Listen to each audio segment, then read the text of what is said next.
President. Chair recognizes the Majority Leader. Mr. President, I ask unanimous consent that following the remarks of Senators Murray and Collins, the post-cloture time be expired and the Senate vote on adoption of the motion to proceed. Further, if agreed to, and following recognition of the Majority Leader, it be in order for Senators Baldwin, Sanders, Slotkin, and Merkley to speak for up to 5 minutes each prior to a Baldwin motion to table and a Merkley motion to table if made. And following the disposition of that vote, if it's not agreed to, Senator Paul be recognized to speak for up to 9 minutes. And the Senate then vote in relation to the Paul Amendment number 3941. Further, following disposition of the Paul Amendment, the Senate vote on the motion to invoke cloture on the Collins Substitute Amendment number 3937. And if cloture is invoked, all post-cloture time be expired. The pending amendments other than the Collins Substitute be withdrawn, and the Senate vote on adoption of the Collins Substitute Amendment. And if adopted, the Senate vote on the motion to invoke cloture on H.R. 5371 is amended. Finally, if cloture is invoked, all post-cloture time be expired. The bill is amended to be read the third time, and the Senate vote on passage of H.R. 5371 is amended. And if passed, the motion to reconsider be considered made and laid upon the table with no intervening action or debate, and the mandatory quorum calls be waived. Is there an objection? Without an objection, so ordered.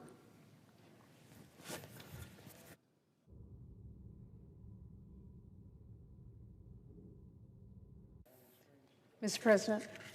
Chair recognizes the Senator from Washington. Thank you, Mr. President. Mr. President, like so many people in this country, I am so outraged by the fact that Republicans have refused to lift a finger to save so many families from the skyrocketing health care premiums all year long. I voted no on last night's vote because I believe we do need to address health care costs before we move forward. There is simply no time left to kick the can down the road when it comes to saving the ACA tax credits. We are already 10 days into enrollment, yet we have Republicans saying, why should we stop premiums from skyrocketing when we never really wanted lower premiums in the first place? We have Republicans talking about going back to the good old days of high-risk pools, which meant people with cancer could not get health insurance. We have Speaker Johnson bragging that Republicans strengthened health care by making the biggest cut to Medicaid in history. That's like saying you strengthened a ship by throwing the passengers overboard. And when Democrats offered a clean, one-year extension of the tax credits, which is truly the most straightforward and common sense thing we can do for people facing gigantic premiums hikes this year, Republicans said never, ever, ever, ever. They called it, quote, political terrorism. And to really put a fine point on it, they fired up the old bad ideas machine to try and find a new way to repeal the ACA. Republicans have gone from saying nothing about health care costs all year long to saying later, later, later, even after we are over a week into open enrollment and wasting every bit of time we had for real negotiations.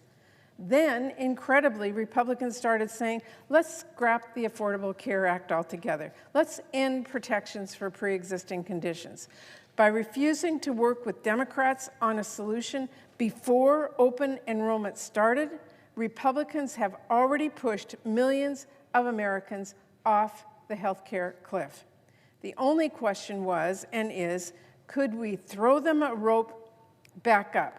Could Congress get something done and stem some of the bleeding Republicans already caused? Yes, by passing a clean one-year extension of the ACA tax credits. But right away, Republicans said they wouldn't even consider it. I believe that we should keep pressing on that fight, as time is of the essence and the clock has nearly run out. The reality is there is a point where it will be too late to make a meaningful difference on the health care premiums. And I don't believe there's some magical date set in stone, but Mr. President, that's coming up pretty fast. It's pretty much now or never, and Republicans are essentially saying never to stopping the worst of the mega health care hike. Now, here's the important thing. This fight is not over. Far from it. Because I and many of us have no intention of letting Republicans off the hook.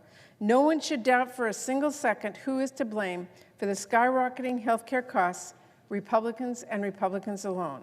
When families across America are paying the price that they will see for a Republican in action every month, I'll make sure every single one of them remembers the same Republicans who did everything in their power to make tax breaks for billionaires permanent, refused to even negotiate 1 year of health care tax credits for our working families at a tiny fraction of the cost. Unfortunately, here we are, and it seems clear Republicans are feeling no urgency to act on health care before it's too late, even a quick, simple extension to help families. But, Mr. President, I want to be clear. While I cannot vote for this overall deal today, not when we still need to address health care, I do absolutely support the appropriation bills and CR that we will move forward, which do take meaningful steps to reject drastic cuts and extreme policies pushed by both Trump and House Republicans, and make sure that Congress, not Trump, is in charge of federal spending. It is important that Democrats were at the table on the CR and our first 3 funding bills, and used our spot at that table to fight for hardworking families in America. The difference is clear in the sharp contrast between the bills that were released yesterday and the bills written by the House Republicans and the budget put forward by President Trump. In our bills, Democrats were able to secure real wins for folks back home and fight off painless, senseless cuts and extreme policy. On the CR, we made sure to protect federal workers, both by ensuring that they receive back pay they are owed, something that has been debated extensively, and by reversing the punitive rifts done by this administration during the administration and blocking them from doing more this year. In the agricultural appropriations bill, while Trump and House Republicans fought to make steep cuts to WIC that would have seriously cut benefits for millions of women and kids, we successfully fought together to keep WIC fully funded. This bill ensures that 7 million moms and babies will get the full nutrition benefits they rely on. We also sustained key investments in our rural communities. Because we rejected a Trump funding takeover, we protected housing support in rural communities and vital agricultural research happening across the country, including in my home state of Washington at WSU. We stopped Trump from blowing a truly massive hole in FDA's budget, which would have slowed drug approvals and seriously endangered our food supply. None of this is inconsequential. All of this matters. And I want to thank Chair Hoeven and Ranking Member Shaheen for all of their good work on that vital bill for our communities. In the military construction and Veterans Affairs bills, we were able to secure funding to make sure we're taking care of our veterans and our service members, and ensure that this administration keeps its promises to our veterans by ensuring staffing of critical services such as the crisis hotline centers. I want to thank Chair Bozeman and Ranking Member Ossoff for all their good work on this critical bill for our veterans and service members. And lastly, on the legislative branch bill, which is the smallest bill, it covers the important needs of this institution, from protecting GAO and CBO, the architect of the Capitol, our Capitol Police, and other agencies that actually make this place work, to make sure our offices have what they need to take care of our constituents and keep our campus safe. We should all appreciate the hard work that went into completing that bill, and I want to thank Chair Mullen and Ranking Member Heinrich for all their work on that important bill and the critical matters within it to every senator in this chamber. Now, obviously, those are not the bills I would have written on my own. I have concerns we were not able to address in these bills, and Republicans were not open to some of them, but I still want to do more, Mr. President, when it comes to delivering critical investments for our communities and our country, and I will, as always, keep pushing my colleagues every day. But we did secure real wins for folks back home when Democrats and Republicans were able to sit down at the table together on funding, and they are immeasurably better than Trump and vote holding the pen, which is what the slush fund CR that we have been operating on this year has allowed.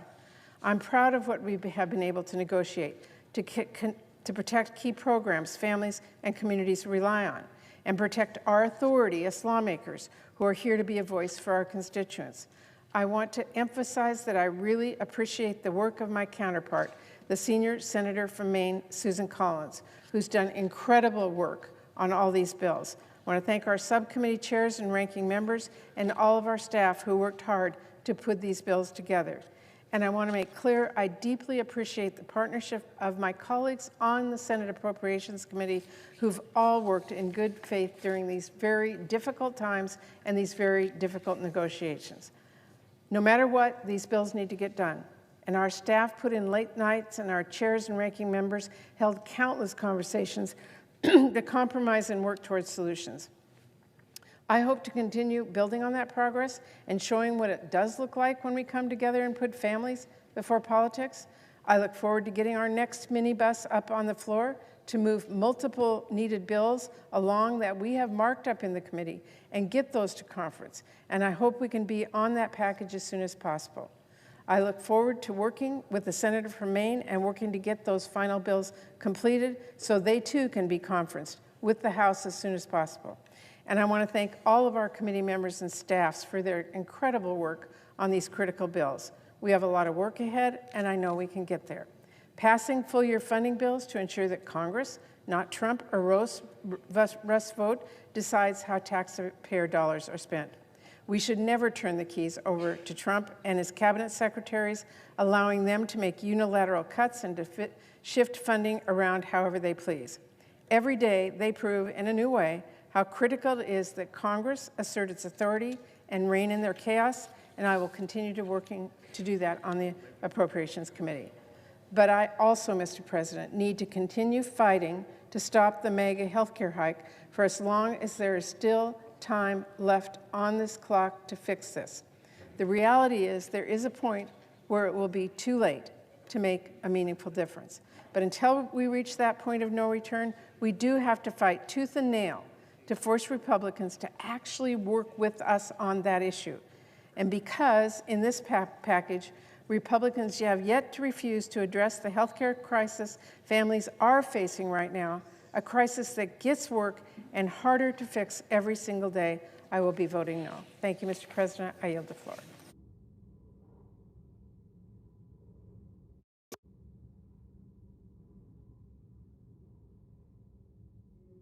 President. Chair recognizes the senator from Maine.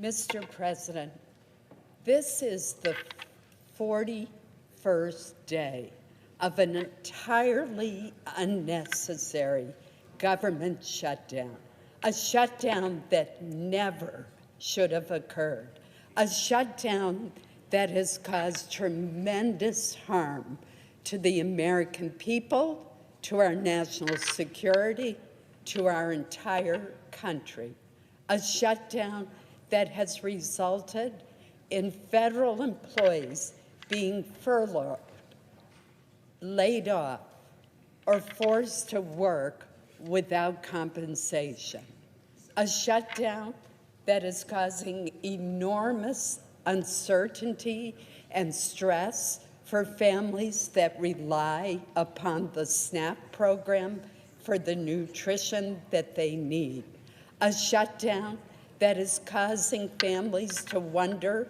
are they going to be able to fly to see the grandparents on Thanksgiving, a shutdown that never should have occurred.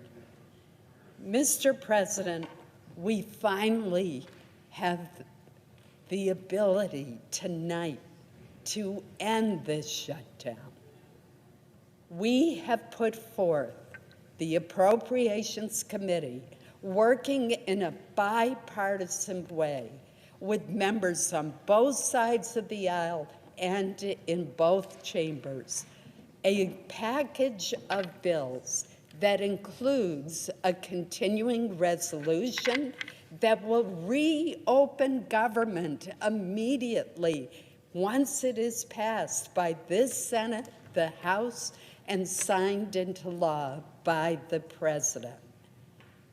It is legislation that, due to incredibly good work by Senators Jeanne Shaheen, Tim Kaine, Katie Britt, the White House, and many of us, will ensure that those federal employees who have been furloughed or laid off or forced to work without pay will receive their back pay, will be recalled to their jobs if they were laid off as a result of this shutdown.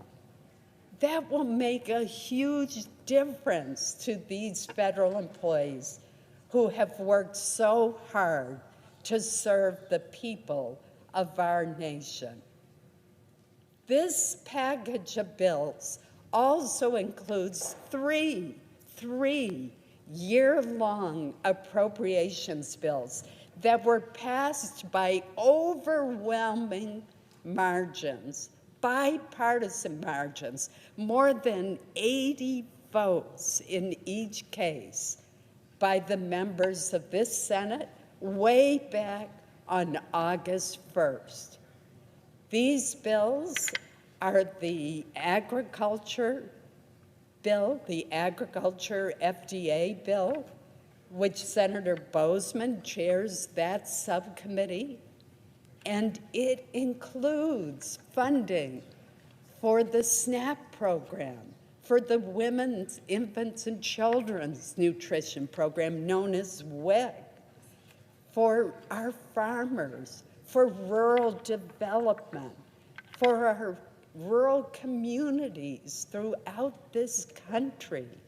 A very important bill, a bill that will take away the worry that families who are low income, that seniors who are low income and rely upon the SNAP program or the WIC program are feeling today about whether the funding is going to be there. That concern goes away with the passage of this full year appropriations bill that extends until the end of September of next year. A second bill in this package is the military construction and Veterans Affairs bill.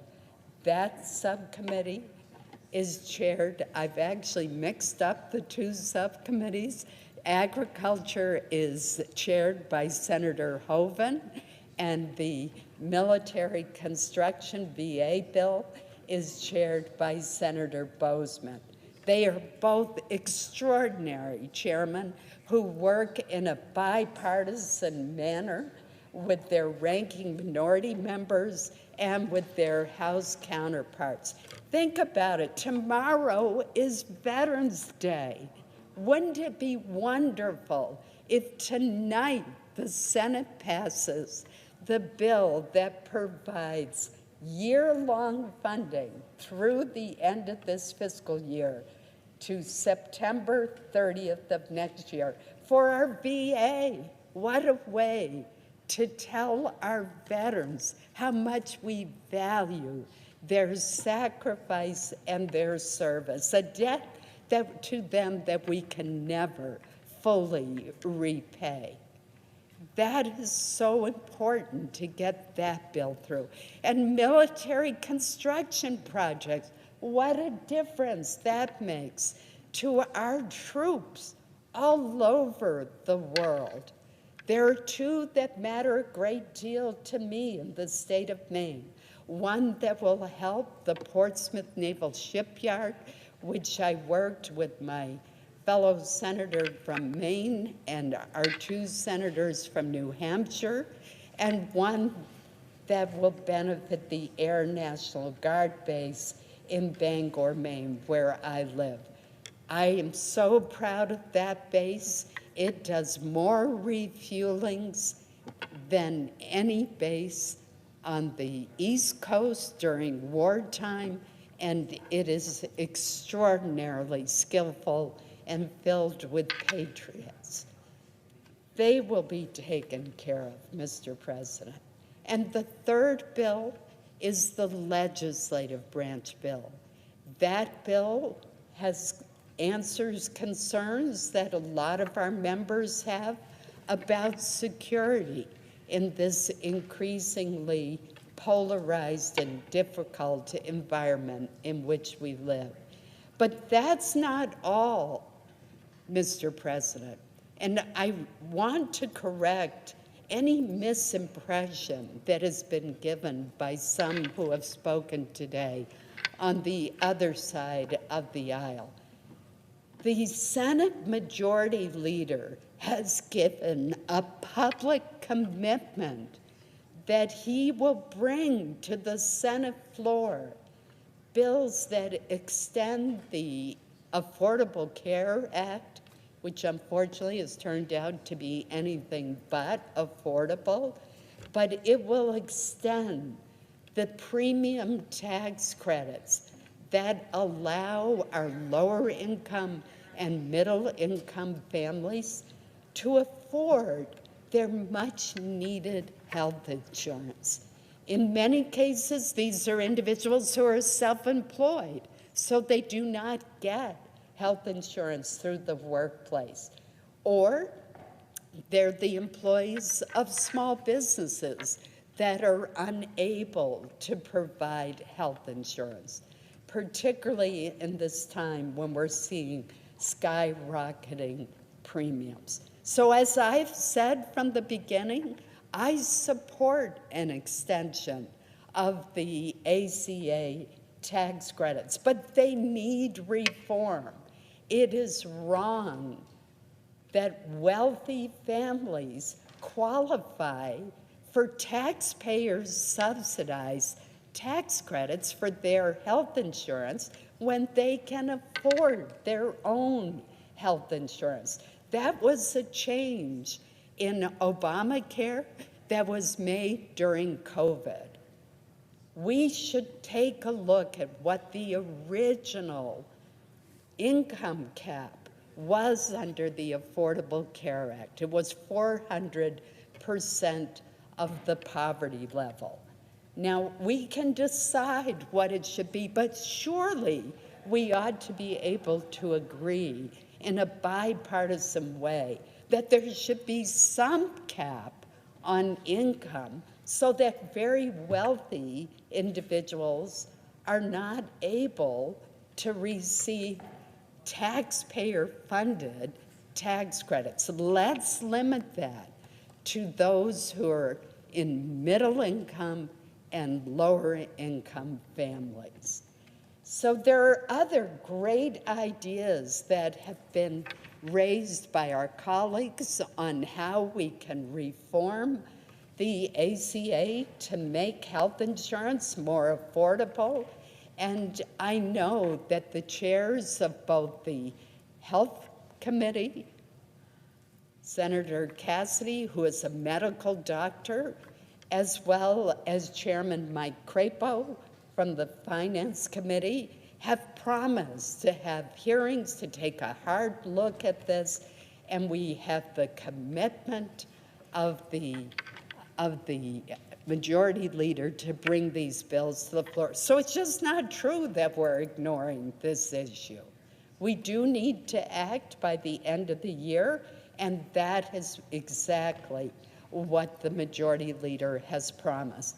In addition, he has pledged to bring additional year-long appropriations bills to the Senate floor, and we will be doing that shortly, and that is the right thing to do. I want to thank the 8 Democrats who yesterday stood up for the American people and did what was right, pledged to reopen government, to pass these 3 appropriations bills that members of this chamber passed by over 80 votes on August 1st, and which will take away the threat of any kind of shutdown for the programs in those 3 bills. And as I mentioned, the last bill is the Ledge Branch bill. I want to thank Senator Mark Wayne Mullen for his leadership on that bill as well. We have terrific members of the Appropriations Committee on both sides of the aisle who have worked so hard. And I must say that I think all of them ought to be voting for this package of bills tonight. Mr. President, I made most of my comments yesterday when I brought these bills to the floor. There are others who are seeking recognition, so I will cease my remarks, but I just want to encourage everyone to cast their vote for this package of bills so that we can send it over to our House colleagues, where I hope they will do the same, and then send it to the President, who has already endorsed this package and pledged to sign the bill into law. Let's end this entirely unnecessary, shameful shutdown.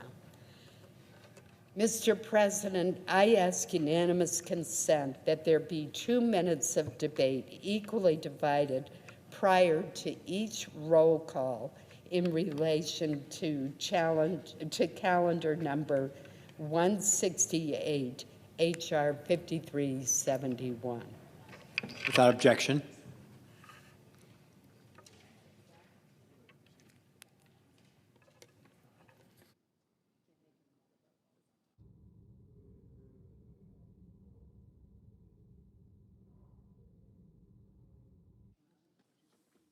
Under the previous order, all post-cloture time is expired. The question is on the motion.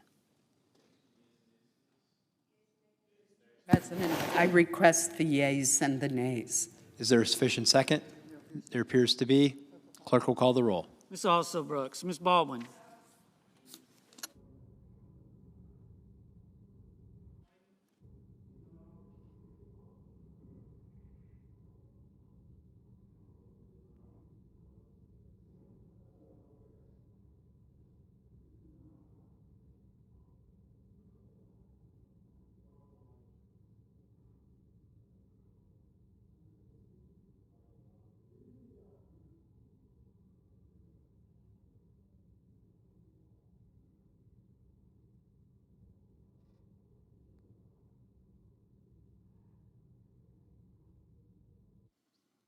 Mr. Banks, Mr. Barrasso, Mr. Bennett,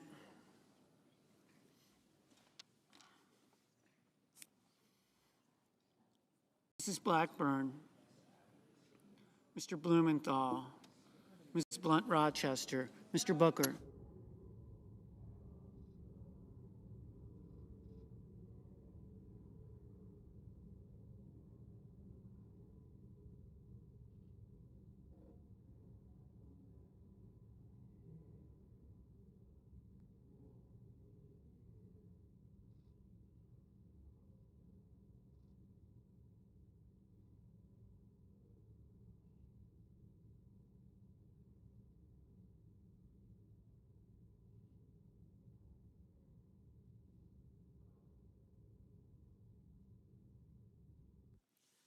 Mr. Booker, Mr. Bozeman, Mrs. Britt, Mr. Budd, Ms. Cantwell, Mrs. Capito, Mr. Cassidy, Ms. Collins, Mr. Coons, Mr. Cornyn, Ms. Cortez Masto, Mr. Cotton, Mr. Kramer, Mr. Crapo, Mr. Cruz, Mr. Curtis, Mr. Daines, Ms. Duckworth, Mr. Durbin, Ms. Ernst, Mr. Fetterman,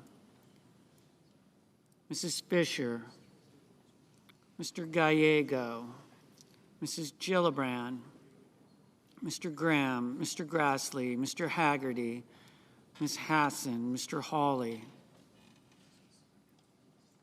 Mr. Heinrich, Mr. Hickenlooper, Ms. Hirono, Mr. Hoven, Mr. Husted, Mrs. Hyde-Smith, Mr. Johnson, Mr. Justice, Mr. Kane, Mr. Kelly, Mr. Kennedy, Mr. Kim, Mr. King, Ms. Klobuchar,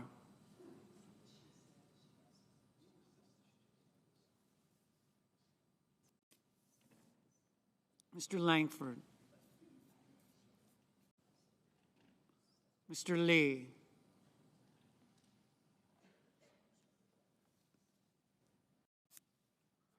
Mr. Lujan. Ms. Lummis.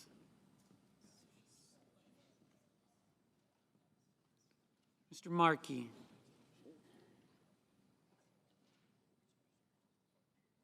Mr. Marshall.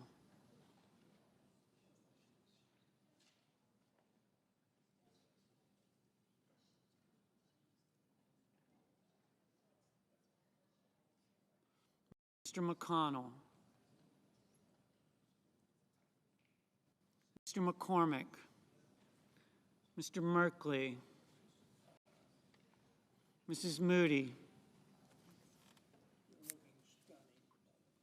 Thank you.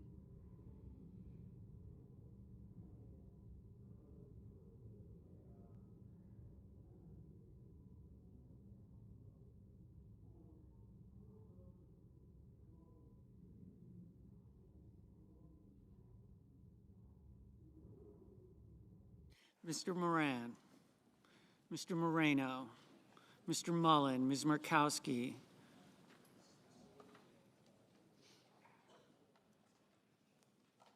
Mr. Murphy. Mrs. Murray. Mr. Ossoff. Mr. Padilla. Mr. Paul. Mr. Peters. Mr. Reed. Mr. Ricketts. Mr. Risch. Ms. Rosen. Mr. Rounds. Mr. Sanders.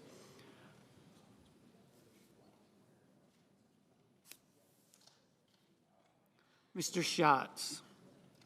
Mr. Schiff. Mr. Schmidt. Mr. Schumer. Mr. Scott of Florida. Mr. Scott of South Carolina. Mrs. Shaheen.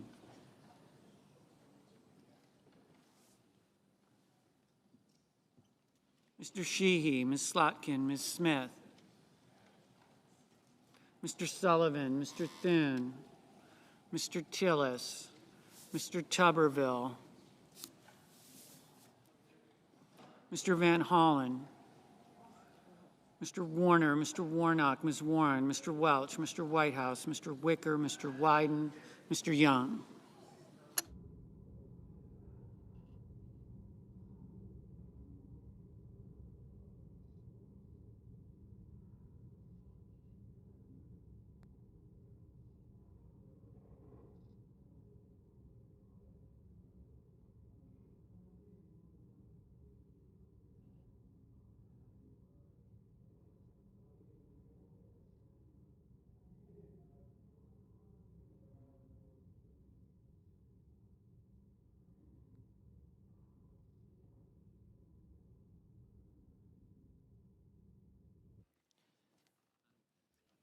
Senators voting in the affirmative: Barrasso, Collins, Cornyn, Daines, Graham, Husted, Hyde-Smith, Kennedy, King, Lankford, Marshall, Moreno, Mullen, Rounds, Scott of Florida, Sheehy, Thune. Senators voting in the negative: Baldwin, Blunt Rochester, Duckworth, Ossoff, Paul, Wyden.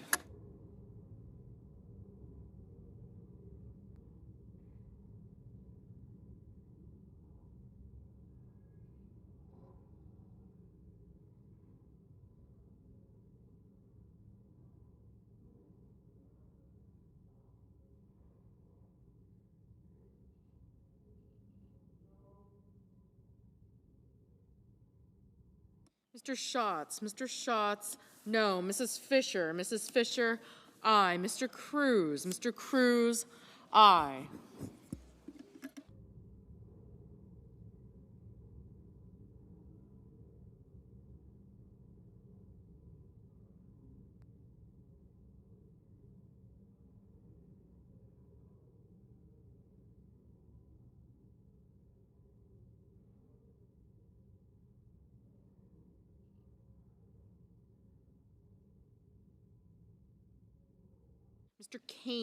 Mr. Kane, aye.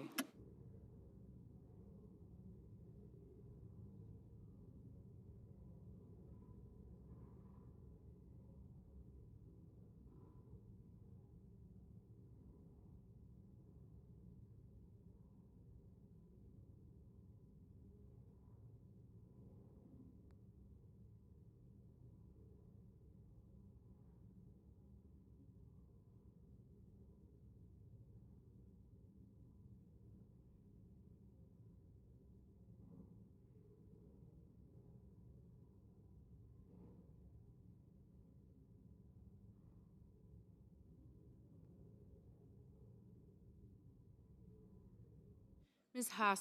Hassan, aye.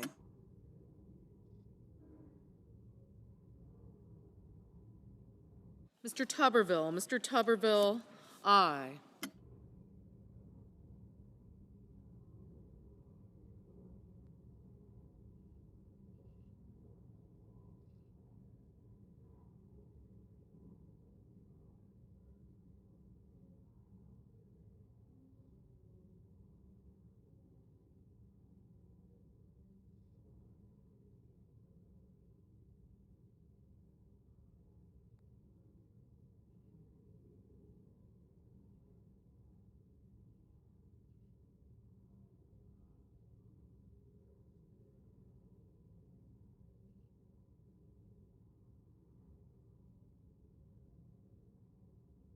Mr. Kramer, aye.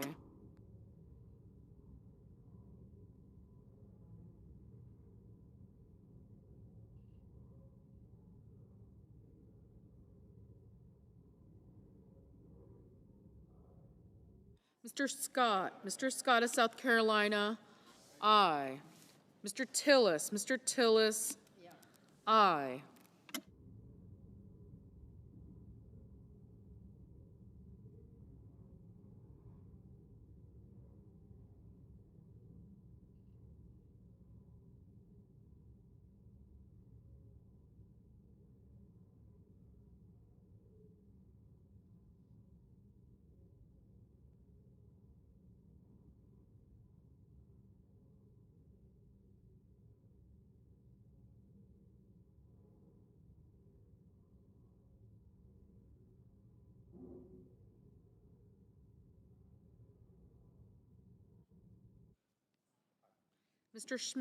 Mr. Schmidt, aye.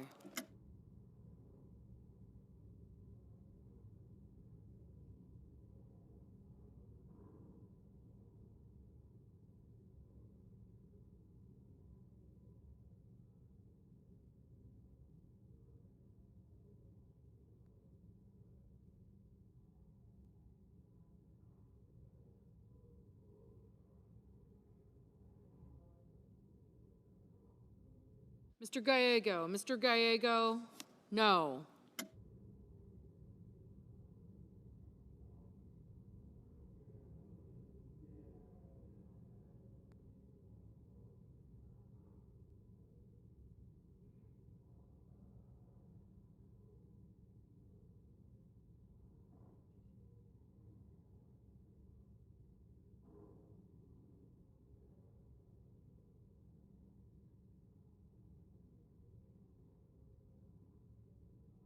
Mr. Crapo, aye.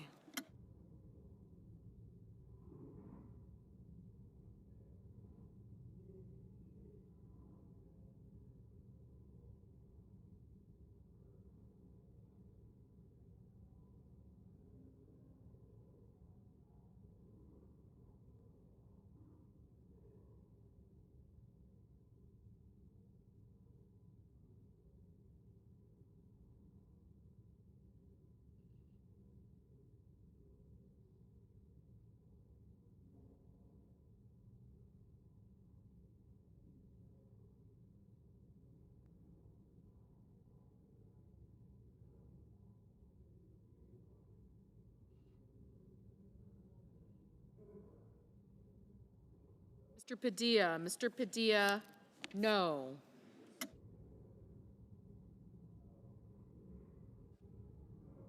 Mr. Lujan, no.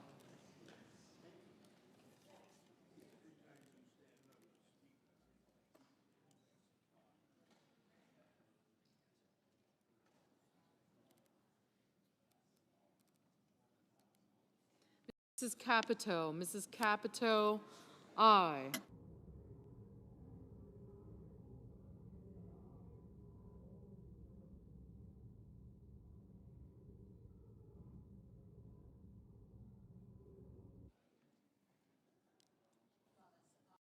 Ms. Lummis, aye. Mr. Grassley, aye.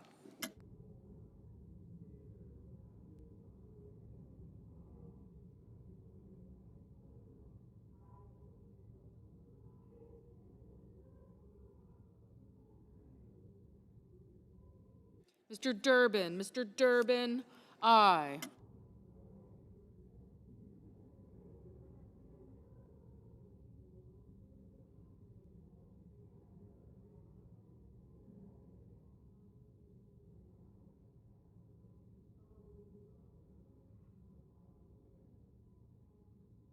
Mr. Johnson, aye.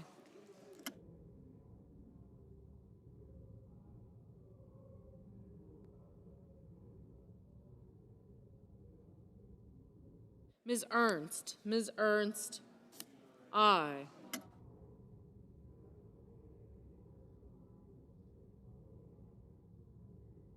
Mr. Budd, aye.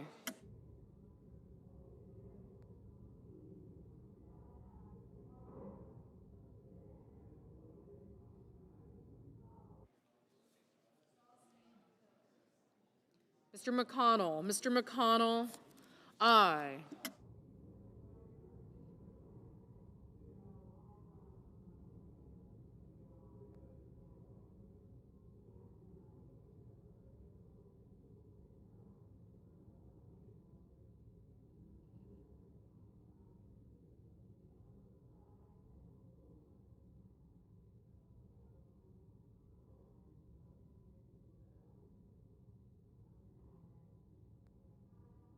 Mrs. Blackburn, aye.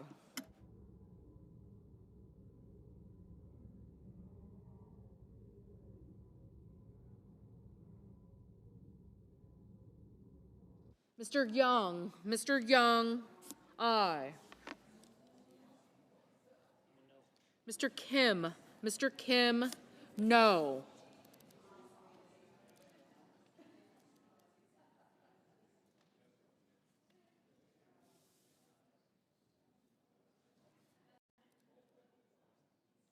Mr. Heinrich, no.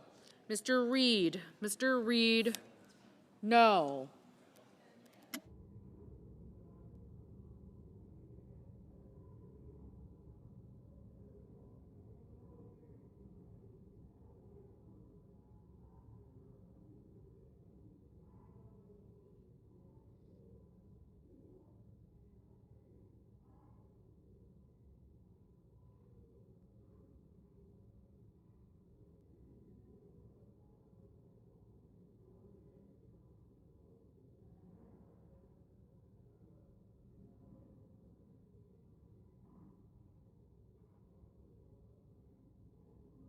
Mr. Ricketts, aye.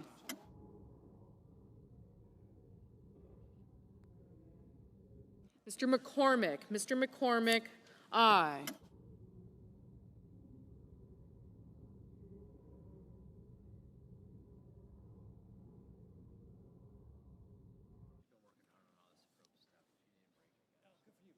Mr. Van Hollen, no. Mr. Welch, no.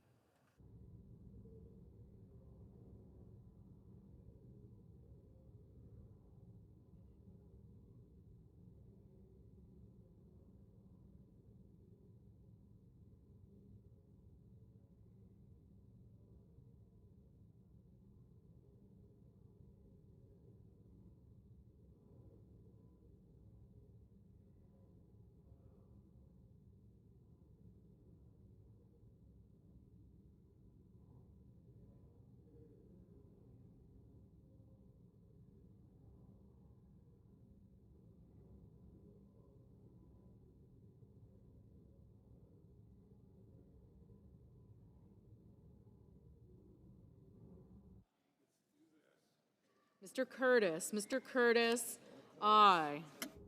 Mr. Wicker, aye.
Mr. Merkley. Mr. Merkley, no.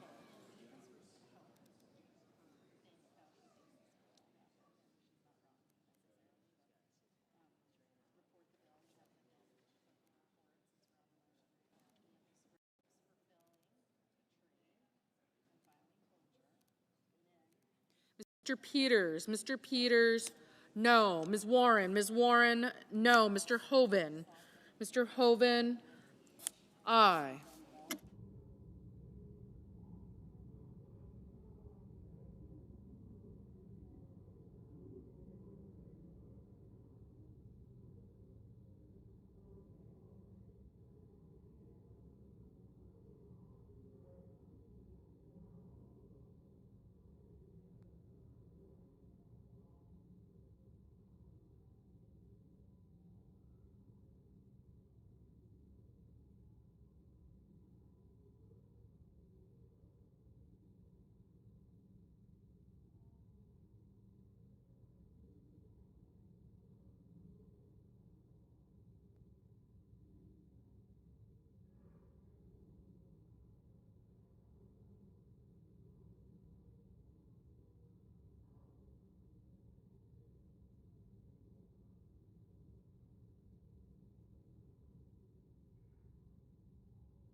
Mr. Markey. Mr. Markey, no.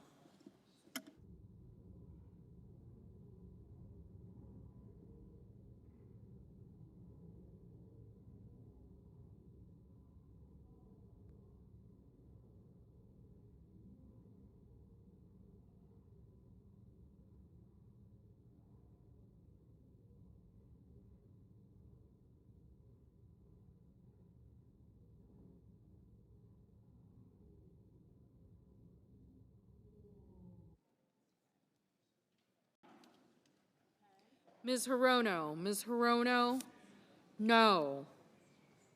Mr. Moran. Mr. Moran, aye. Mr. Kelly. Mr. Kelly, no.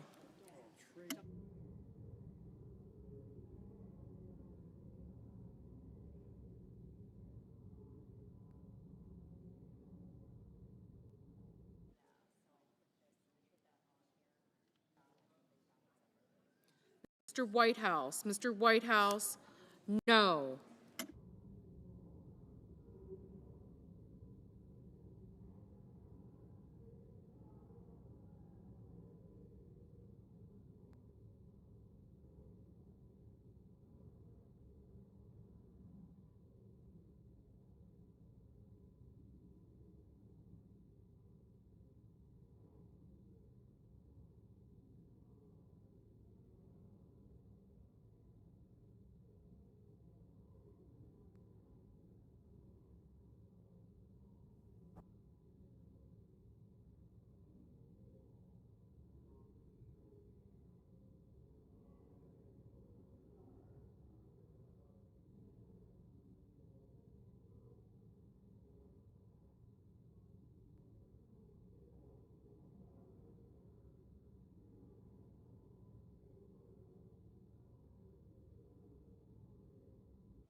Mr. Schiff. Mr. Schiff, no. Ms. Murkowski. Ms. Murkowski, aye.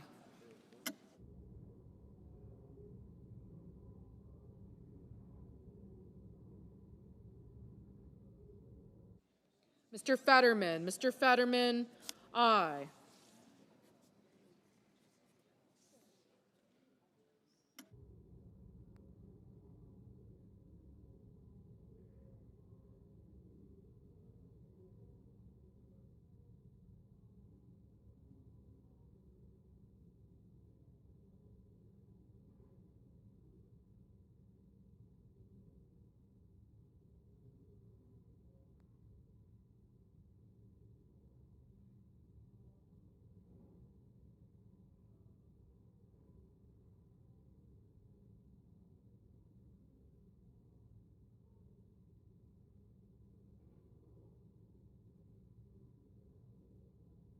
Mr. Murphy. Mr. Murphy, no.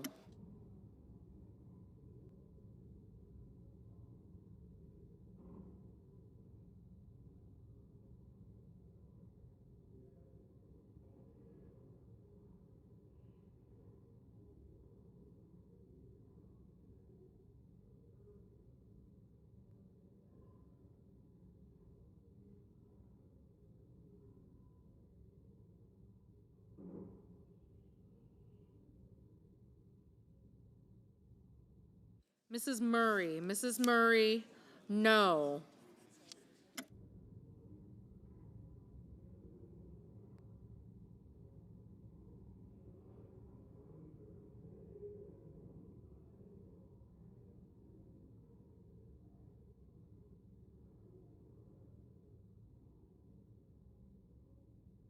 Mr. Cotton. Mr. Cotton, aye.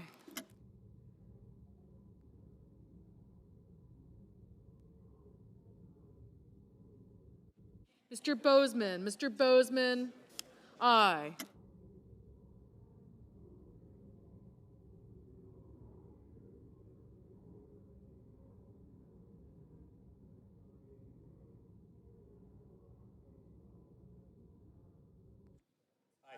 Mr. Lee. Mr. Lee, aye. Mrs. Moody. Mrs. Moody, aye.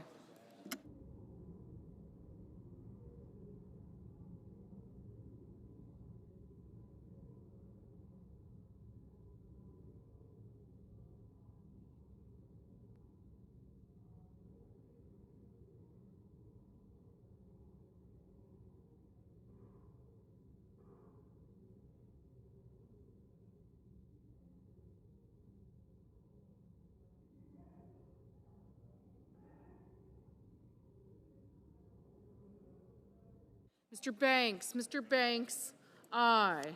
Mr. Cassidy. Mr. Cassidy, aye.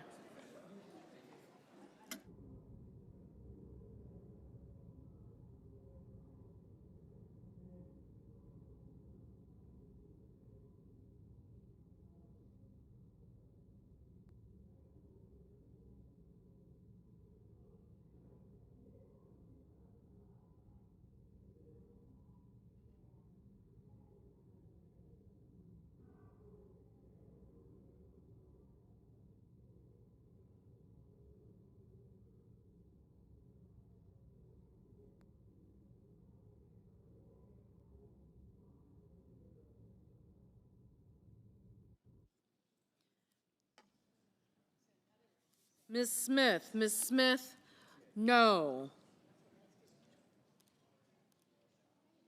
Mrs. Shaheen. Mrs. Shaheen, aye. Ms. Cortez Masto. Ms. Cortez Masto, aye.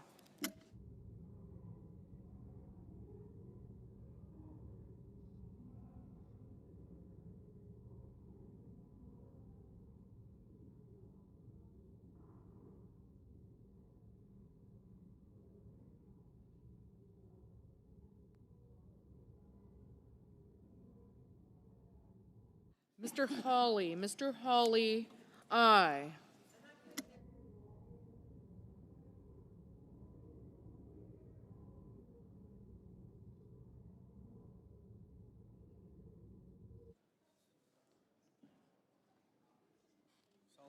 Mr. Sullivan. Mr. Sullivan, aye.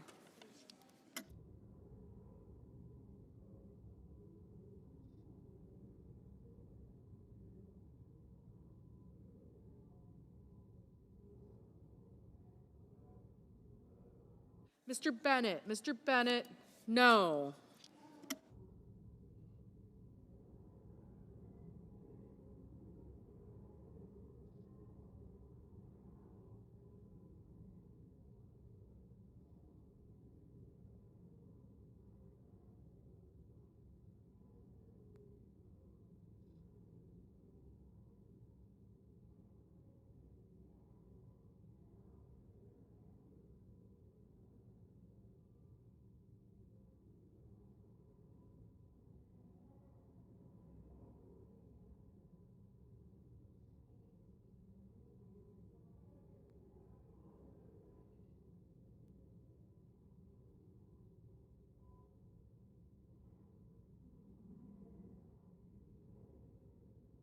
Ms. Also Brooks, Ms. Also Brooks, no.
Ms. Cantwell, Ms. Cantwell, no. Mr. Hickenlooper, Mr. Hickenlooper, no.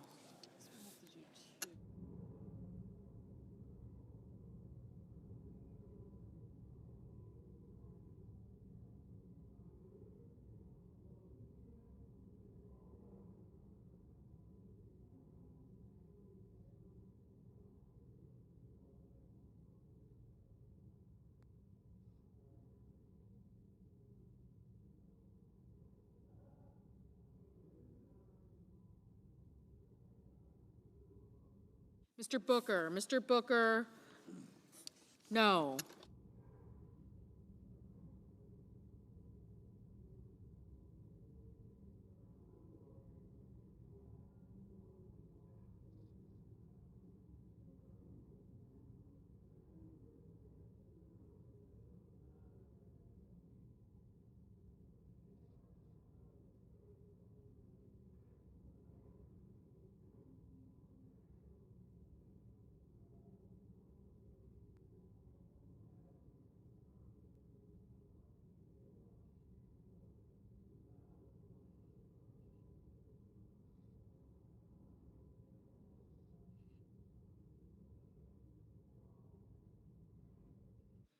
Mr.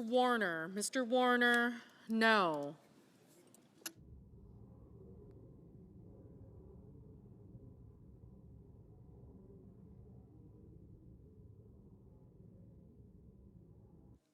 Mrs. Britt, aye.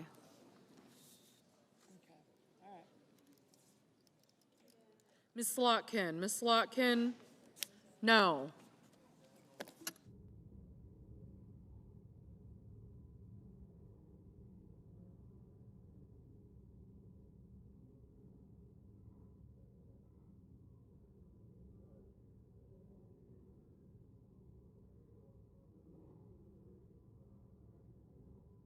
Mr. Risch, aye.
Mr. Coons, no.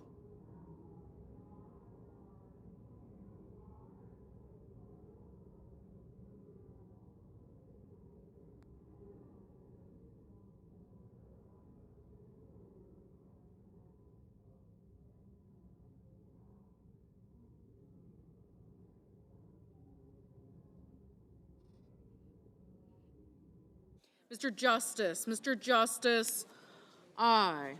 Okay, so apparently.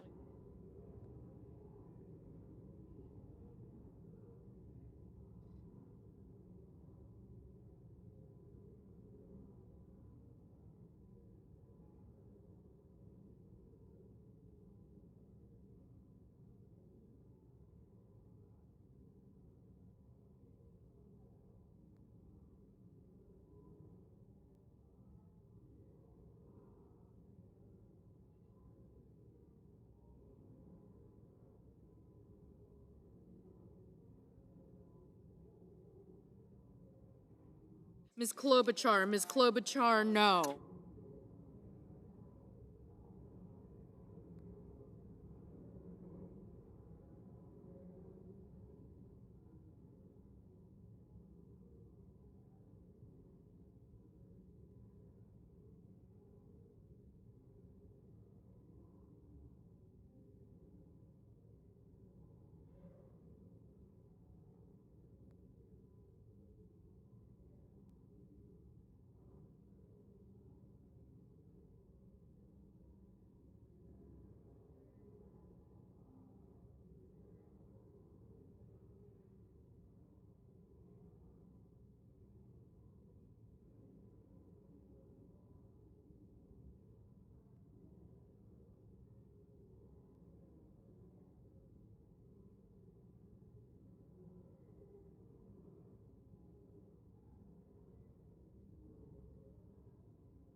Mr.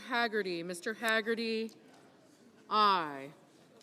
Mrs. Gillibrand, no.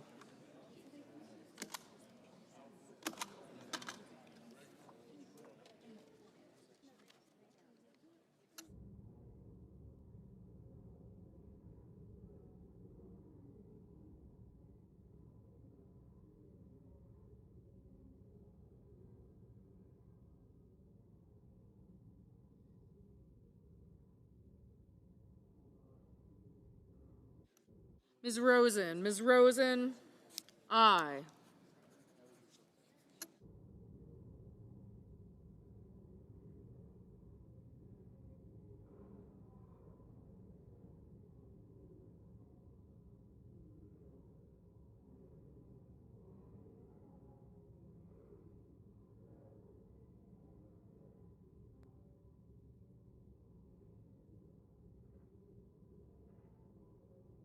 Mr. Warnock, no.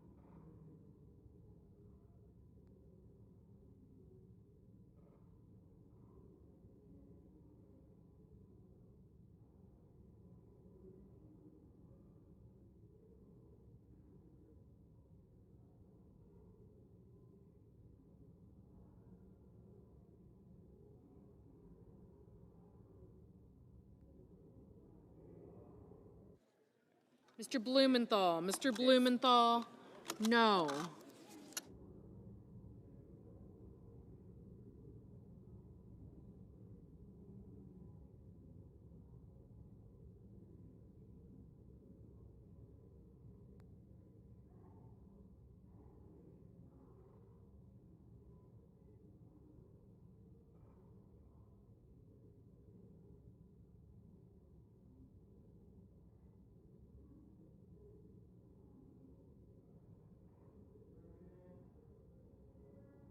Mr. Schumer, no.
Mr. Sanders, no.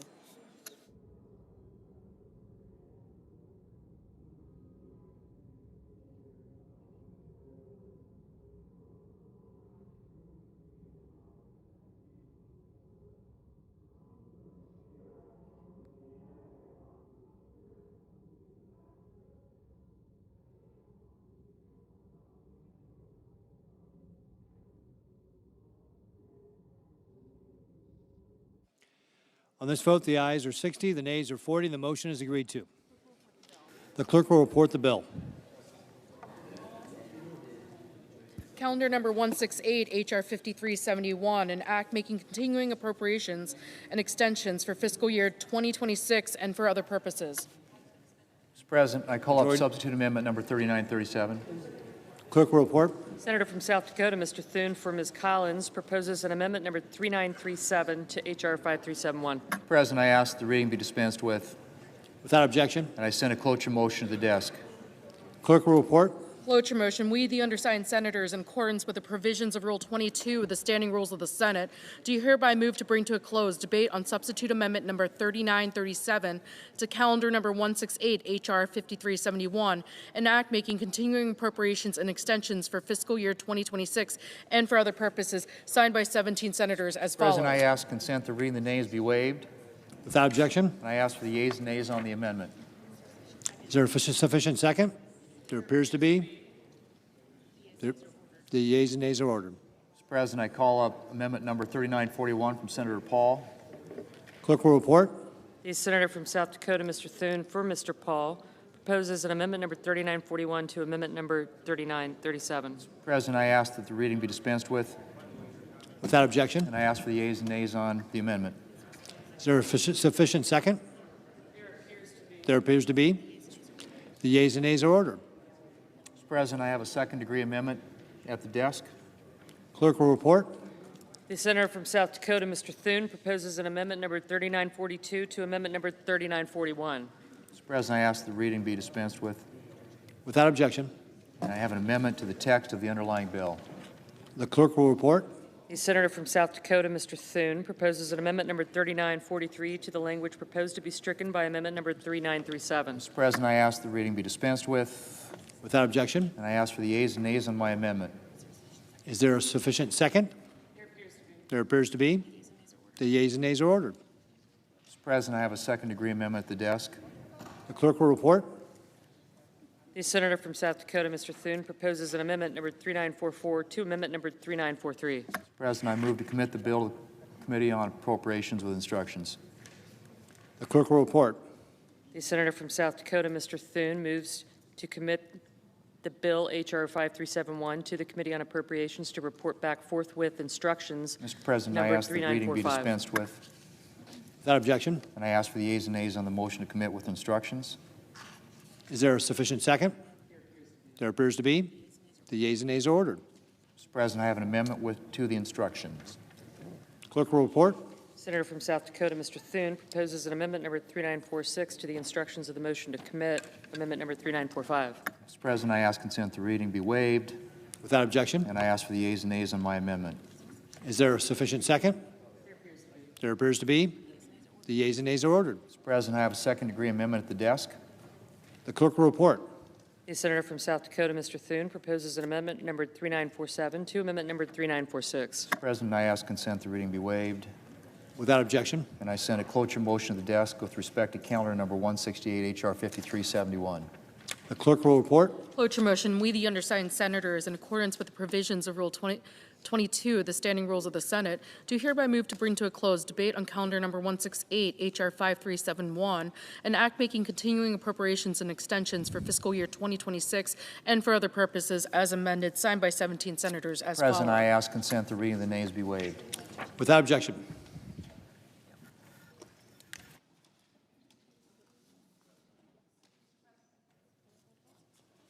Senator from Wisconsin. Shortly, I will move to table Amendment 3947 for the purposes of offering my amendment to extend the Affordable Care Act tax credits for 1 year. I am doing this because my Republican colleagues are refusing to act to stop health care premiums from doubling for over 20 million Americans. I just can't stand by without a fight. Americans have said loudly and clearly that they are in a health care crisis.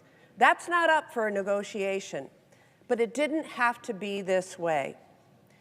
We're at this moment because Donald Trump and congressional Republicans have simply refused to address the biggest increase in American premiums they'll likely ever experience. For months, congressional Republicans and Donald Trump have refused to even talk to us about addressing it. Estimates show that 22 million Americans will see their premiums double on average. I'm getting calls daily from Wisconsinites begging me to stay in this fight. A couple in Door County, Wisconsin, told me their premium is rising by over $550 a month next year. Everything is already too expensive. So where are they supposed to find $6,500 extra in their budget? Another couple from Butternut, Wisconsin, told me their premiums are going from $400 per month to over $5,000 per month. That's $55,000 more a year. As they wrote to me, healthcare tax breaks are not just numbers on paper. They are the lifeline that allows us to sleep at night knowing that we won't lose everything if one of us gets sick. Behind every one of the 22 million Americans who rely on these tax credits is a story, a family who has to put together a budget, who has to make the hard decisions of what they can afford for their family next year. Some are logging on to healthcare.gov right now and finding that they simply can't afford health insurance next year. That is unconscionable. Addressing this demands that we act now, not in a week, not next month, but now. That's why a handshake deal with my Republican colleagues to reopen the government and no guarantee to actually lower costs is simply not good enough. The people I work for need more than that. They need health care that they can afford, not a symbolic vote. For over a year now, I've been fighting to get a bill passed to avoid this very situation and make these tax credits permanent. My colleagues and I have tried every which way to get this bill passed. Every time my Republican colleagues killed the effort and put 22 million Americans on the path to pay more for health care next year. For 41 days, I've been clear. I will work with anyone to reopen the government and lower Americans' health care costs. And I'm not throwing in the towel until we've exhausted every option to make that happen.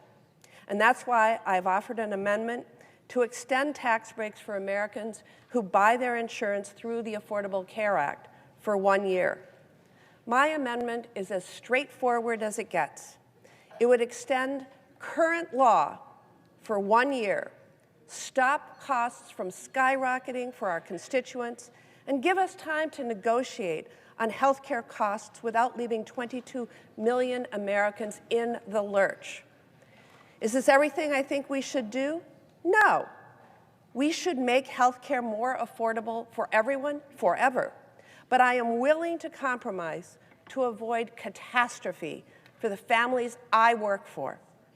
I am demanding that we take this vote so that we can actually provide some relief to millions of American families. The American people are desperate for health care that they can afford and demand that we do everything in our power to lower costs. This is a tool in my toolbox to try to lower their costs, so I'm using it. I've talked to so many of my Republican colleagues who want to do something here, who want to keep health care costs down for their constituents, who know their constituents in red states and districts will be hardest hit. Well, now is the time to show it. My sincere hope Senator's time has expired. is that the Republicans join me so I can make this amendment to the continuing resolution and let 22 million Americans rest easier. I hope my Republican colleagues choose to join us. And now I yield to Senator Sanders. I want to thank the Senator for Wisconsin. Senator from Vermont is recognized. Thank you. I want to thank the Senator for Wisconsin for offering this important and very simple and straightforward amendment. Nothing can be simpler. Are you prepared, I say to my Republican friends, to sit back and allow over 20 million Americans to see a doubling of their health care premiums? In my state of Vermont, people who are 65, 63 years of age will in some cases see a tripling or a quadrupling, and that is the case in your states as well. And all that Senator Baldwin is saying is, let us take a deep breath. Let us make sure that people do not see an outrageous increase in their premiums. Let us not pave the way for 15 million Americans to lose their health care entirely because of savage cuts to Medicaid. All she is asking. Now, I noticed that recently some of my Republican colleagues are beginning to talk about the health care crisis. Well, during Trump's first 4 years, he had virtually nothing to say about the crisis, nothing to say about it in the next 4 years, but I'm glad that there is some discussion. The truth of the matter is, in my view, that the current health care system is broken, it is dysfunctional, and it is cruel. But I want to ask my Republican friends a simple question. Are you happy with the fact that here in the United States we are the only major country not to guarantee health care to every man, woman, and child? We are unique. That's not the kind of exceptionalism we should be proud of. Are you happy that we are paying twice as much per capita for health care, over $14,000 per person, than any other major country, and yet we have 85 million Americans who are uninsured or underinsured? Are you content with the fact that the insurance companies and the drug companies are making huge profits, paying their CEOs exorbitant salaries? Are you happy with that? Are you happy that patients in America have to get on the phone and fight like crazy and deal with all kinds of bureaucrats in order to get the health care that they paid for in an incredibly complicated, broken system? So if you want to have a debate about health care, let's have that debate. I happen to believe that we should join the rest of the industrialized world, guarantee health care to all people through a Medicare for all single-payer system. You got a better idea, bring it forward. But what we should agree upon is that you don't raise premiums by 100%, or in some cases, triple or quadruple. Let's take a deep breath. Let's extend these ACA subsidies for another year. Let's have that debate on health care. That's what the American people want. And with that, Mr. President, I would yield to the senator from Michigan. Thank you, Mr. President. Senator from Michigan is recognized. Thank you, Mr. President.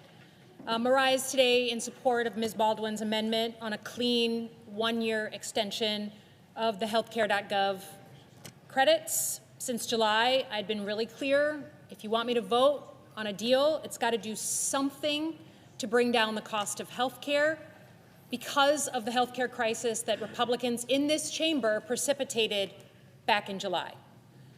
Just to review the bidding, in July, the big beautiful bill, which all of you voted for, most of you voted for, slashed Medicaid and slashed coverage for people on healthcare.gov.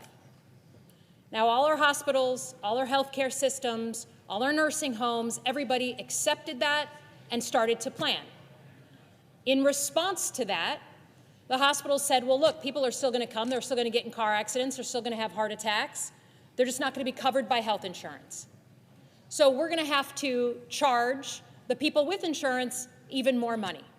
So we are now at a point, this crisis that's been precipitated has led to the fact that every single American, everyone watching, everyone listening, is either facing losing their health insurance or paying more.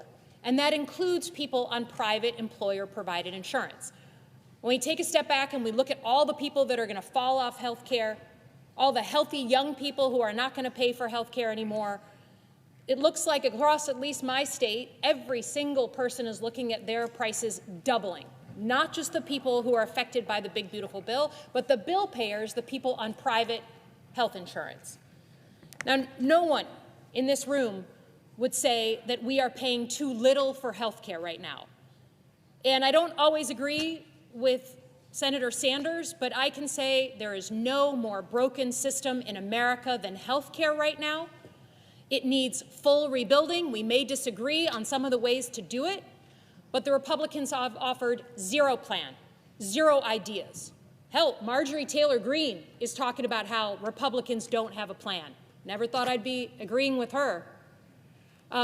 So today, all we're asking for is a clean one-year extension. No one says Obamacare is perfect. No one says a clean extension is perfect, but you have pushed people back into a corner. You have said we're going to pay for our tax cuts on the backs of everyday Americans by using their health care as the bail payer.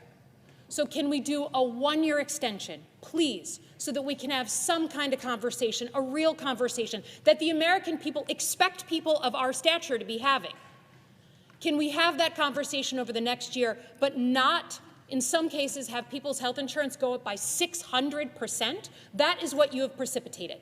So to every American watching, whether you're on healthcare.gov or you're on private insurance, if you're getting those letters, if you're getting those notifications of an increase of your bill of $200, $500, $800 starting January 1, my peers on the other side of the aisle are the ones you should lay it at their feet. Because they have put us in this place, and if they vote tonight against this, it's because they don't give a crap about the cost of your health care. They don't give one single crap about it. So I hope my colleagues find it in their hearts to say, let's fix the system, fine, but at least for now give us a one-year extension so we can have a real conversation. With that, I yield back. Mr. President. Senator from Wisconsin. I move to table Amendment 3947 for the purposes of offering my amendment to extend ACA tax credits for 1 year. That's Baldwin 3950, and I ask for the yeas and nays. Is there a sufficient second? There appears to be. Clerk will call the roll. Ms. Alsobrooks. Ms. Baldwin. Mr. Banks. Mr. Barrasso.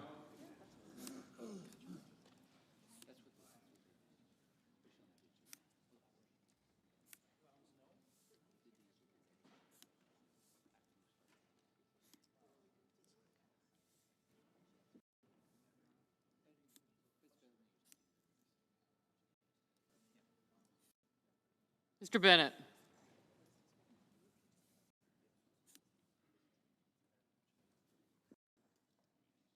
Gotcha.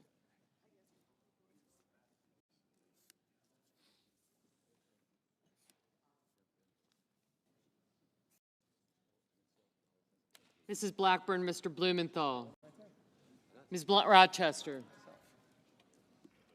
Mr. Booker. Mr. Bozeman. Mrs. Britt. Mr. Budd, Ms. Cantwell, Mrs. Capito, Mr. Cassidy, Ms. Collins,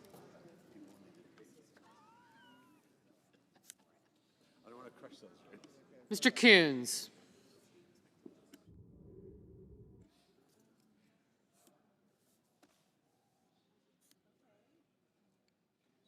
Mr. Cornyn, Ms. Cortez Masto, Mr. Cotton, Mr. Kramer,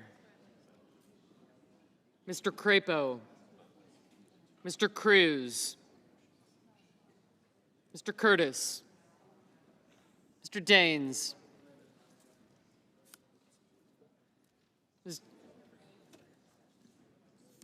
Ms. Duckworth, Mr. Durbin, Ms. Ernst, Mr. Fetterman, Mrs. Fisher, Mr. Gallego, Mrs. Gillibrand, Mr. Graham,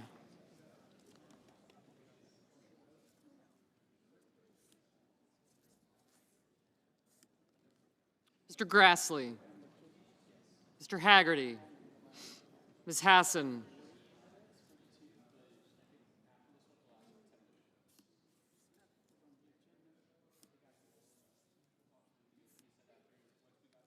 Mr. Hawley,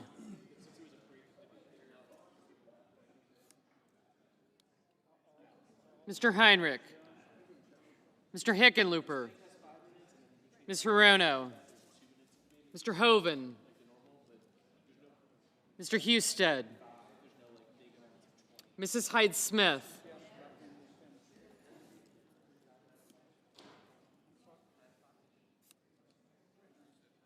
Mr. Johnson, Mr. Justice, Mr. Kane, Mr. Kelly,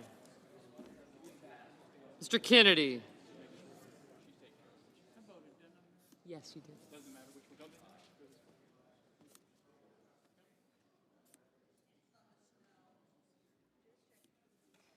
Mr. Kim,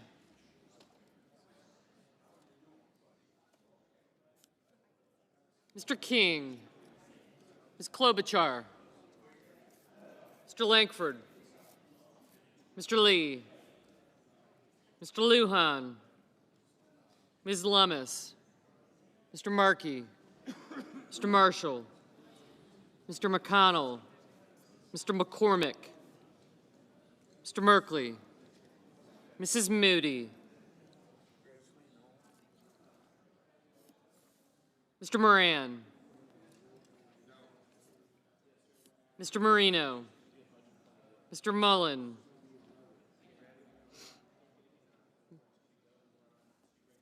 Ms. Murkowski, Mr. Murphy, Mrs. Murray,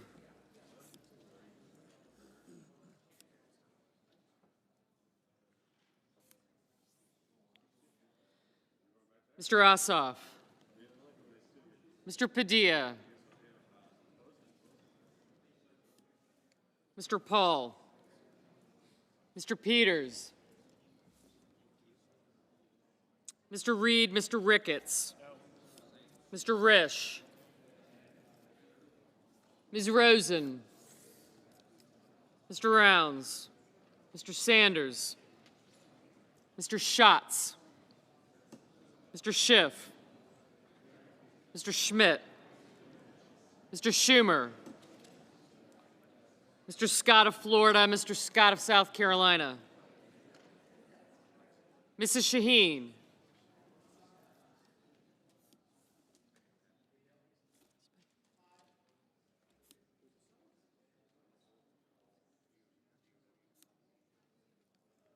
Mr. Sheehy, Ms. Slotkin, Ms. Smith, Mr. Sullivan, Mr. Thune, Mr. Tillis, Mr. Tuberville, Mr. Van Hollen, Mr. Warner, Mr. Warnock, Ms. Warren, Mr. Welch, Mr. Whitehouse, Mr. Wicker, Mr. Wyden, Mr. Young,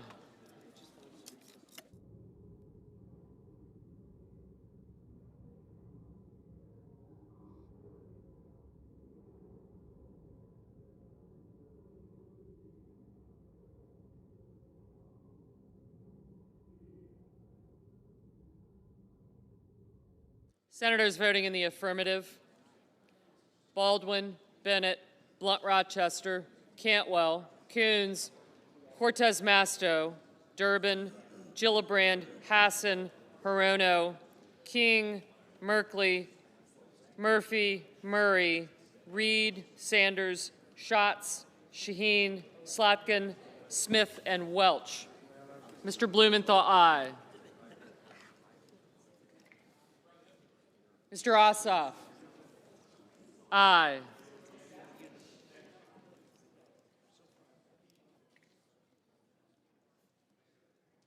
Mr. Padilla, aye. Mr. Kelly, aye. Ms. Duckworth, aye.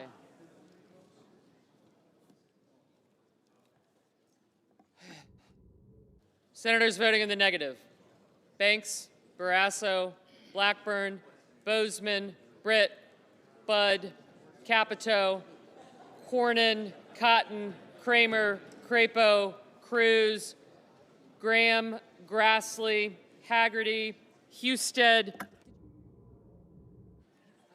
Okay. Justice, Kennedy, Lummis, Marshall, McCormick, Moody, Moran, Marino, Mullen, Paul, Ricketts, Risch, Rounds, Scott of Florida, Sheehy, Thune, Tillis, and Young. Mr. Schiff, aye. Ms. Warren, aye. Mr. Johnson, no. Mr. Tuberville, no. Mr. Kane, aye.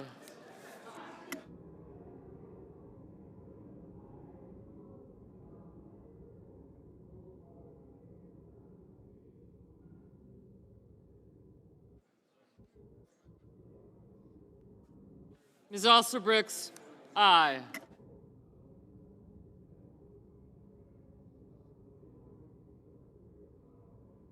Mr. Peters, aye.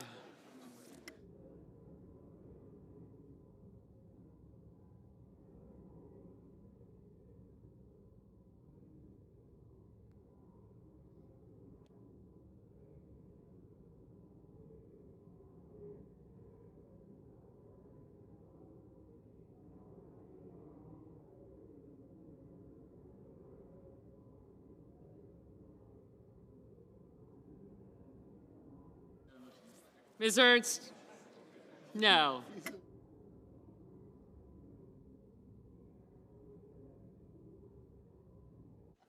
Ms. Murkowski, no. Mr. Wyden, aye.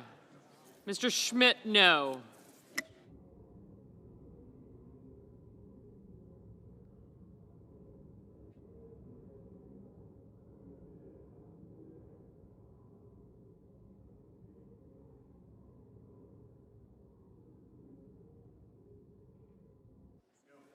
Mr. Lee, no.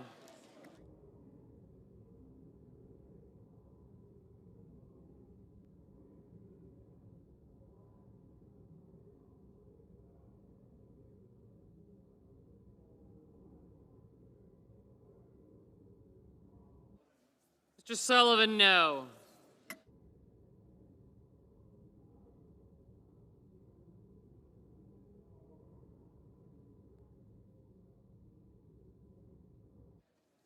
Mr. Heinrich, aye.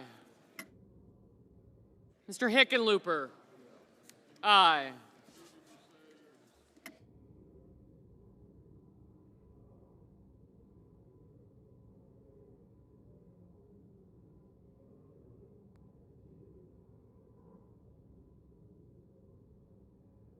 Mr. Curtis, no.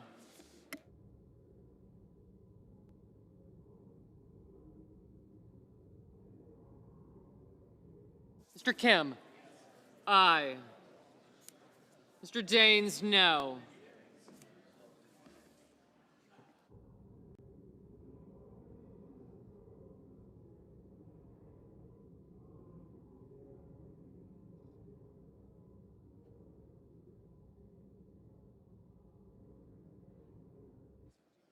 Mr. Whitehouse, aye.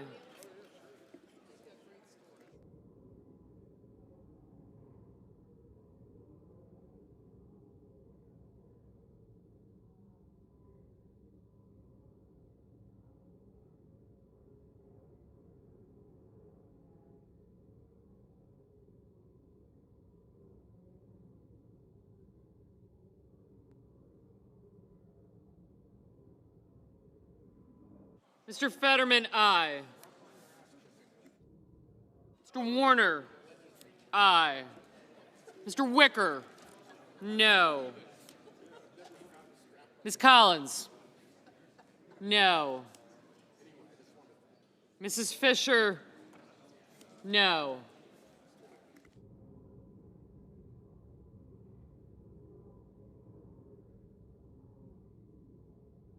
Mr. Hoven, no.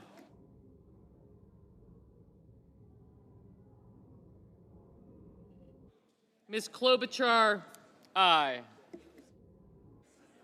Mrs. Hyde-Smith, no.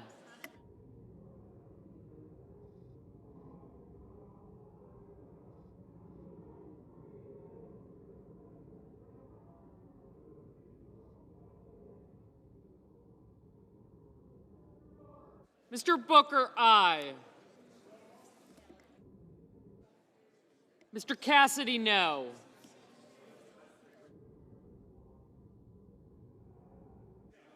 Mr. Lujan, aye.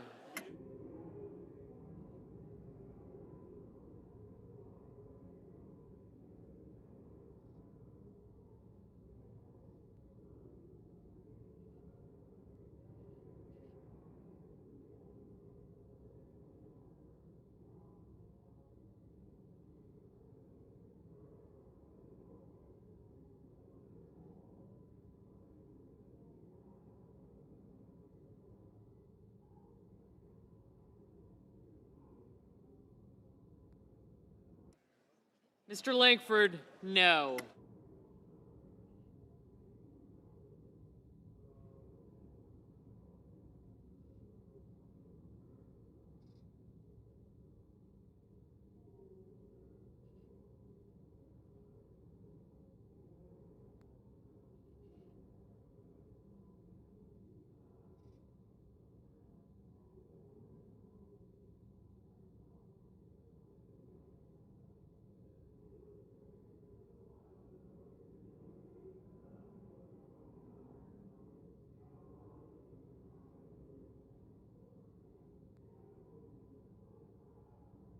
Mr. Hawley, no.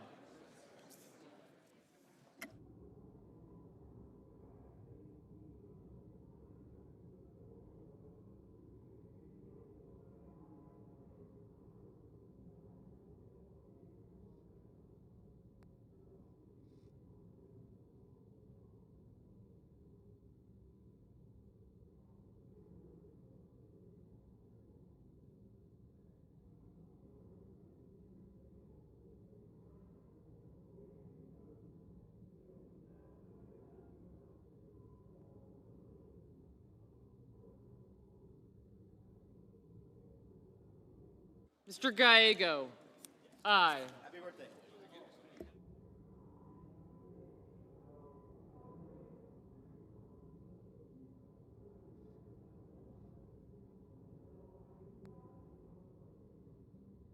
Mr. Warnock, aye.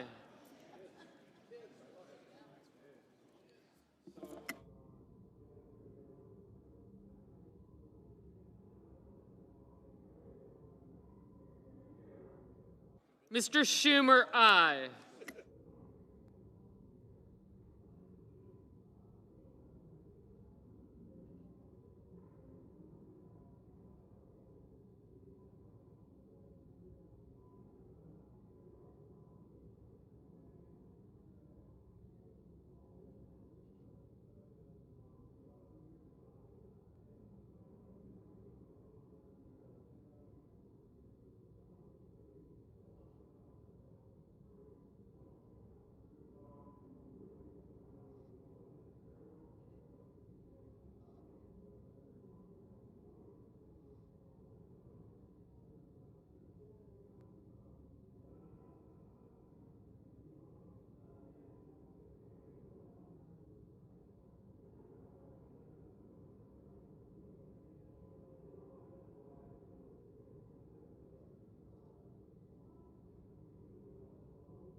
Ms. Rosen?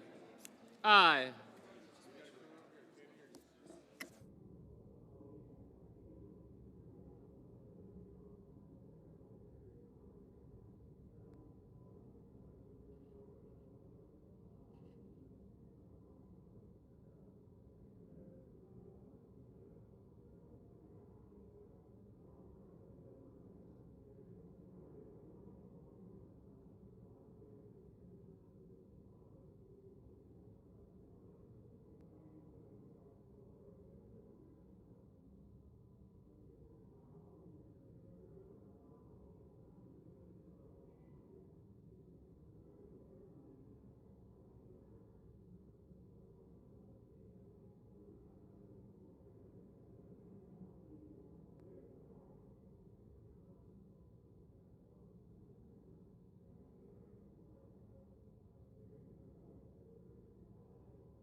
Mr. Van Hollen?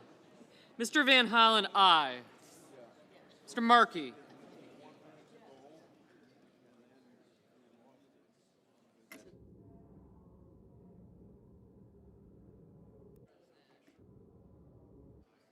Mr. Markey, aye.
Mr. Scott of South Carolina, no.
Mr. McConnell, no.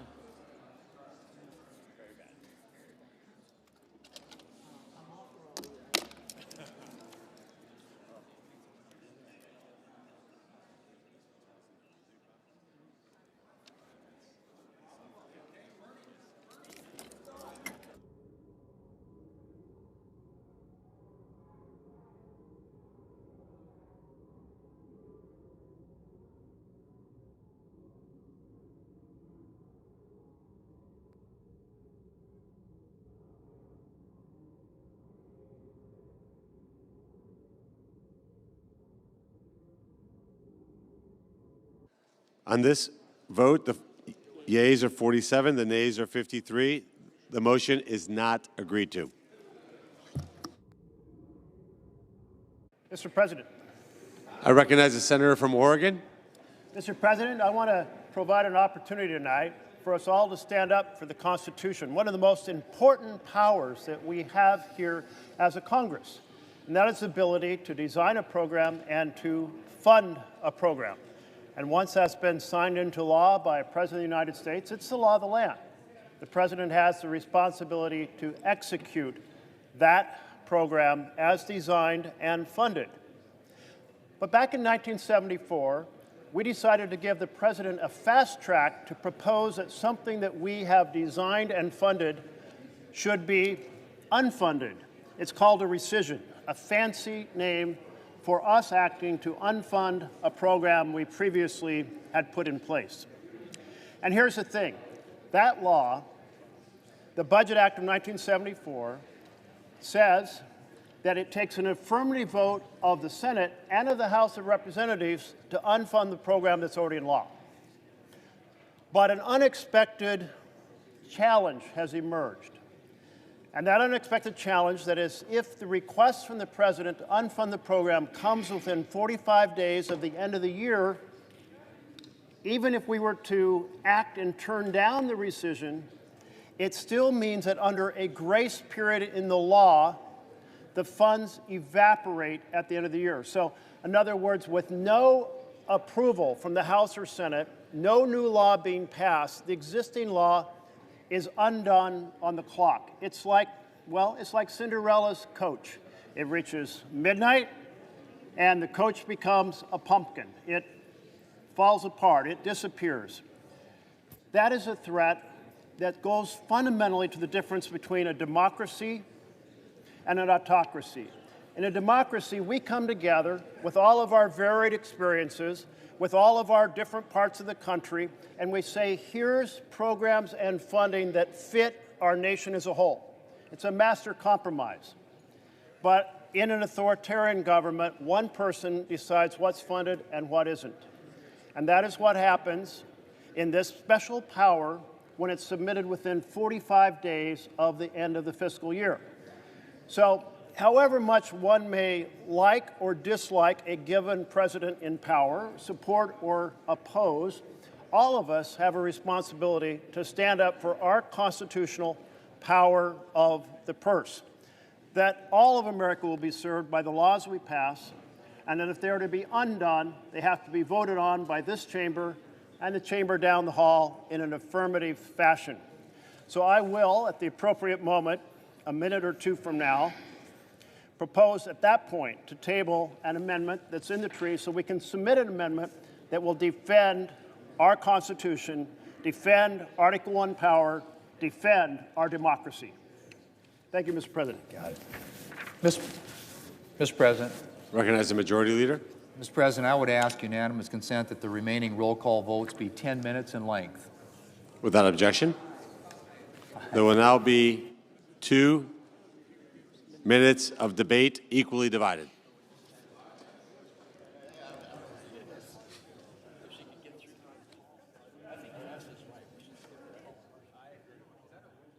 Mr. President, I'll be happy. Senator from Oregon. I'll happy to give a portion of that equally divided time by saying simply this: none of us are well served by. Can we have order in the chamber, please? None of us are well served by a situation where the president decides to cancel programs based on the president's preferences. That's not a democracy, and whether it's this president or a future president, we need to have these rescission requests submitted in time for us to take action as the law requires. So submitting them with enough time to spare in the end of the fiscal year for us to vote up or down is the right thing to do, protects our constitutional power to design and fund programs. Thank you, Mr. President. Is there further debate? Senator from Oregon. Table Amendment 3946 for the purpose of offering my Amendment 3948 to defend our constitutional power of the purse and the importance of our democracy in ensuring that what we put into law stays in law unless we choose to change it.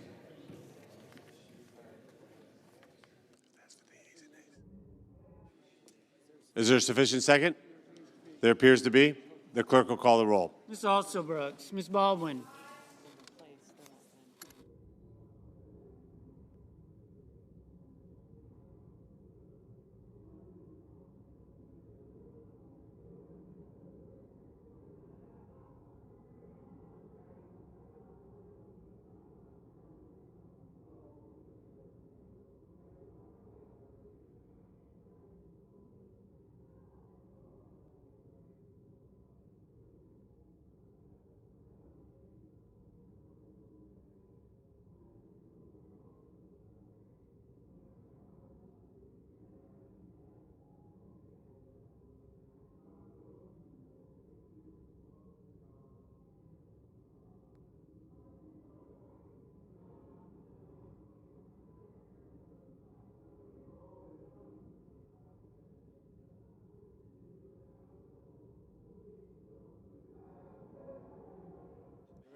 Mr. Banks, Mr. Barrasso, Mr. Bennett, Mrs. Blackburn, Mr. Blumenthal, Ms. Blunt Rochester,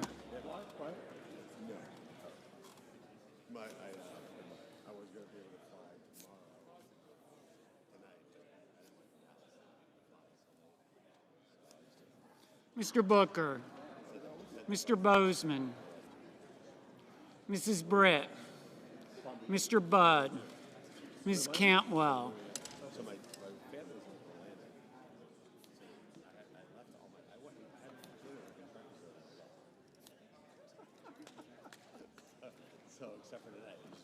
You literally flew down there and flew back? Yeah.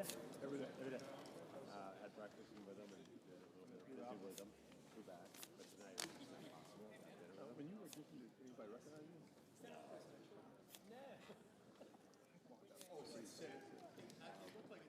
Mrs. Capito, Mr. Cassidy, Ms. Collins, Mr. Coons, Mr. Cornyn, Ms. Cortez Masto, Mr. Cotton, Mr. Kramer, Mr. Crapo, Mr. Cruz, Mr. Curtis, I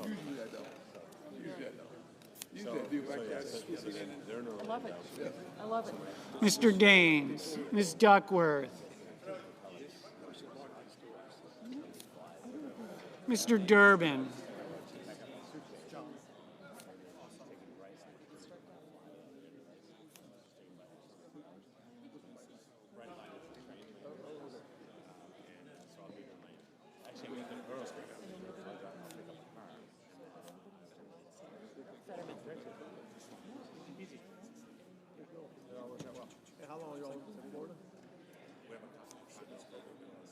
Ms. Ernst, Mr. Fetterman, Mrs. Fisher, But I like that. Swoop in. That's good. Mr. Gallego,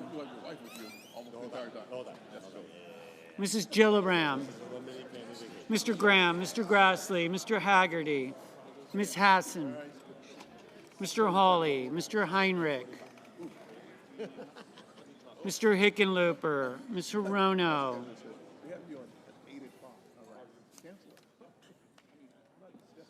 Mr. Hoven, Mr. Husted, Mrs. Hyde-Smith,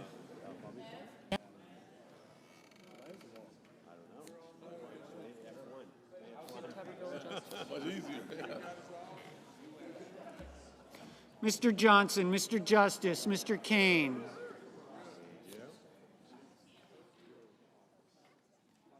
Mr. Kelly, Mr. Kennedy, Mr. Kim,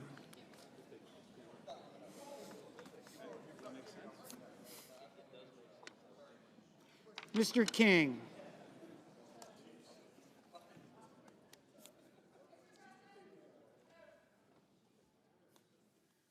Ms. Klobuchar, Mr. Langford, Mr. Lee, Mr. Lujan, Ms. Lummis, Mr. Markey,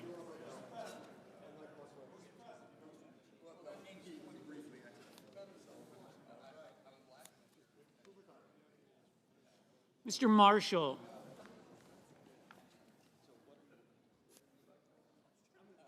Mr. McConnell.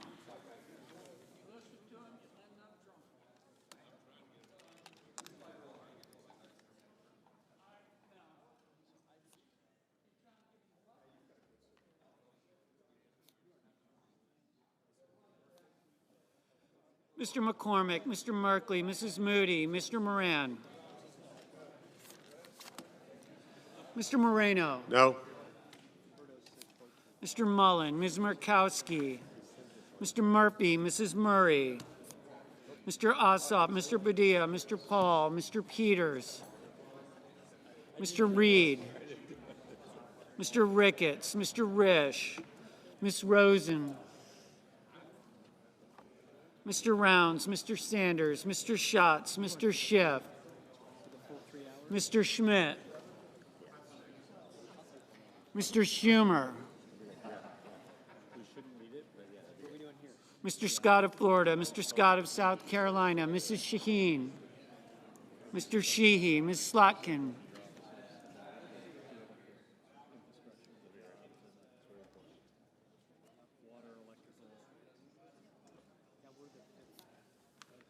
Ms. Smith,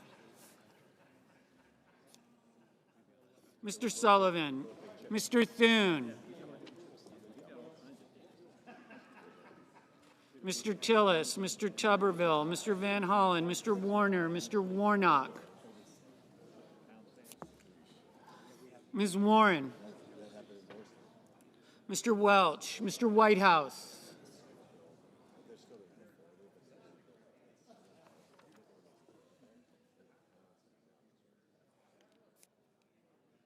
Mr. Wicker, Mr. Wyden, Mr. Young.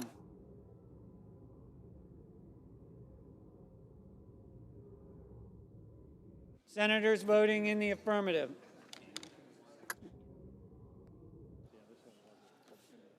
Baldwin, Blumenthal, Blunt Rochester, Cantwell, Coons, Fetterman, Gallego, Hickenlooper, Kane, Kelly, Kim, King, Klobuchar, Lujan, Markey, Merkley, Murphy, Murray, Ossoff, Padilla, Reed, Rosen, Sanders, Smith, Van Hollen, Warner, Welch, Whitehouse, Wyden. Mr. Bennett, aye. Mr. Durbin, aye. Senators voting in the negative. Banks, Barrasso, Blackburn, Bozeman, Britt, Budd, Cassidy, Cornyn, Cotton, Kramer, Crapo, Cruz, Curtis, Daines, Ernst, Fisher, Graham, Grassley, Hawley, Hoven, Husted, Hyde-Smith, Johnson, Justice, Kennedy, Langford, Lee, McConnell, McCormick, Moody, Moran, Moreno, Mullen, Murkowski, Paul, Ricketts, Rounds, Schmidt, Scott of Florida, Scott of South Carolina, Sheehy, Sullivan, Tillis, Tuberville, Wicker, Young. Ms. Lummis, no. Ms. Alsobrooks, aye. Mr. Risch, no. Ms. Hirono, aye. Well, it wasn't all going to be in one place, but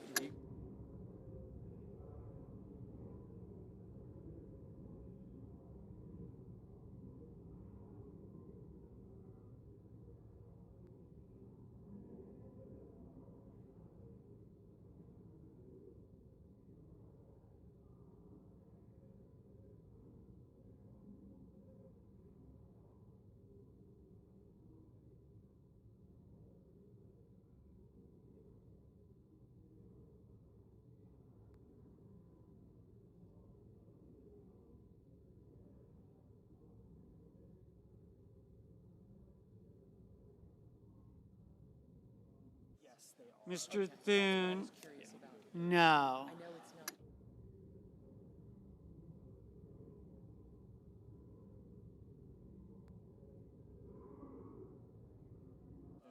Mr. Peters, aye. Mr. Booker, aye. Mr. Schumer, Aye. Mr. Heinrich, Mr. Heinrich, aye. Mr. Schiff, Mr. Schiff, aye.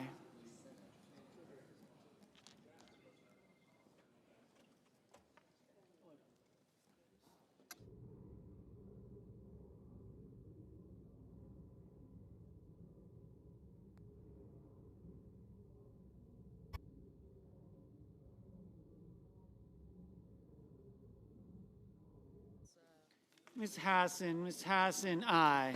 Mrs. Shaheen, Mrs. Shaheen, aye. It was the original.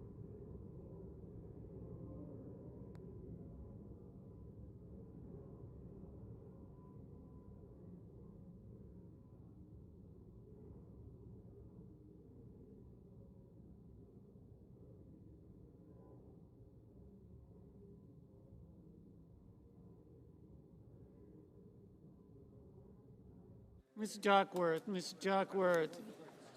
aye.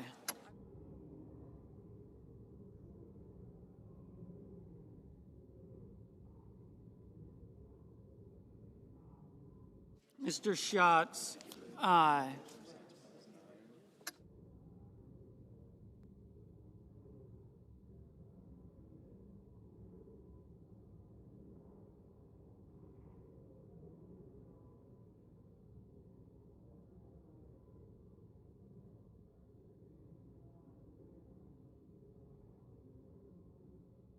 Mr.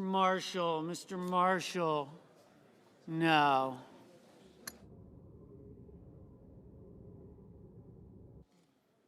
Ms. Collins, no.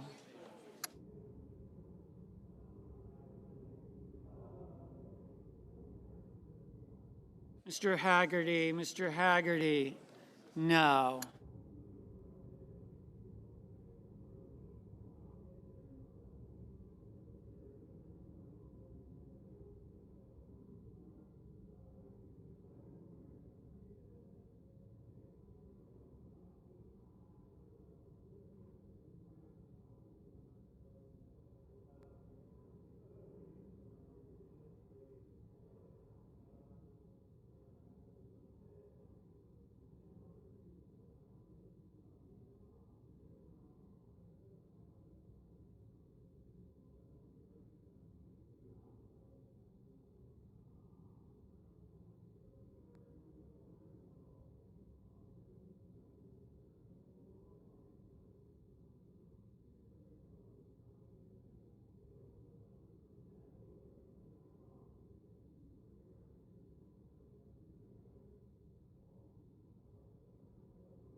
Mrs. Capito, no.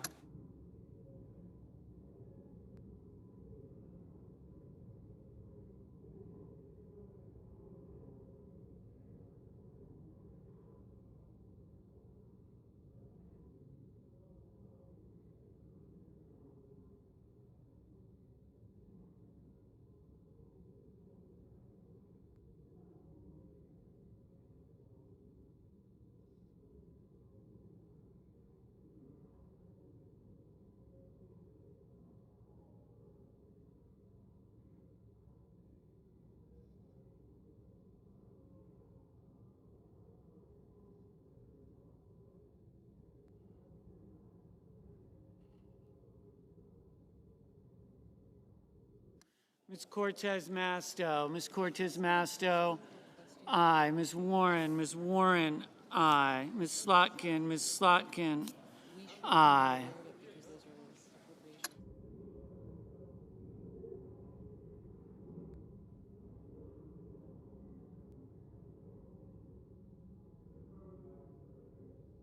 Mr. Warnock, aye. Mrs. Gillibrand, aye.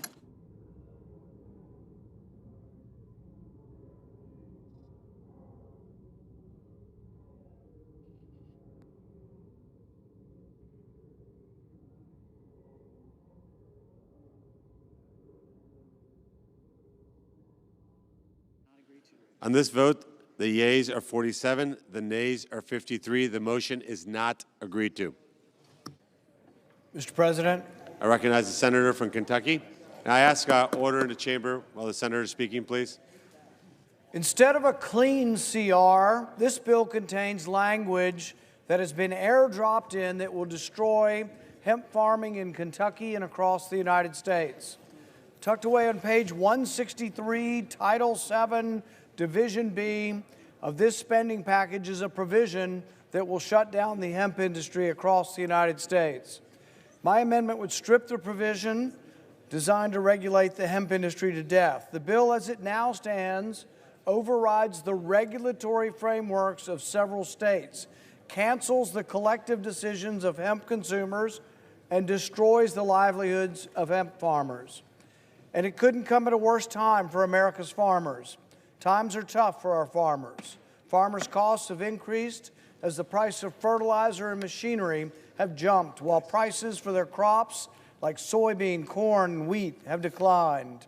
For many farmers, hemp has proved to be a lifeline, a new cash crop.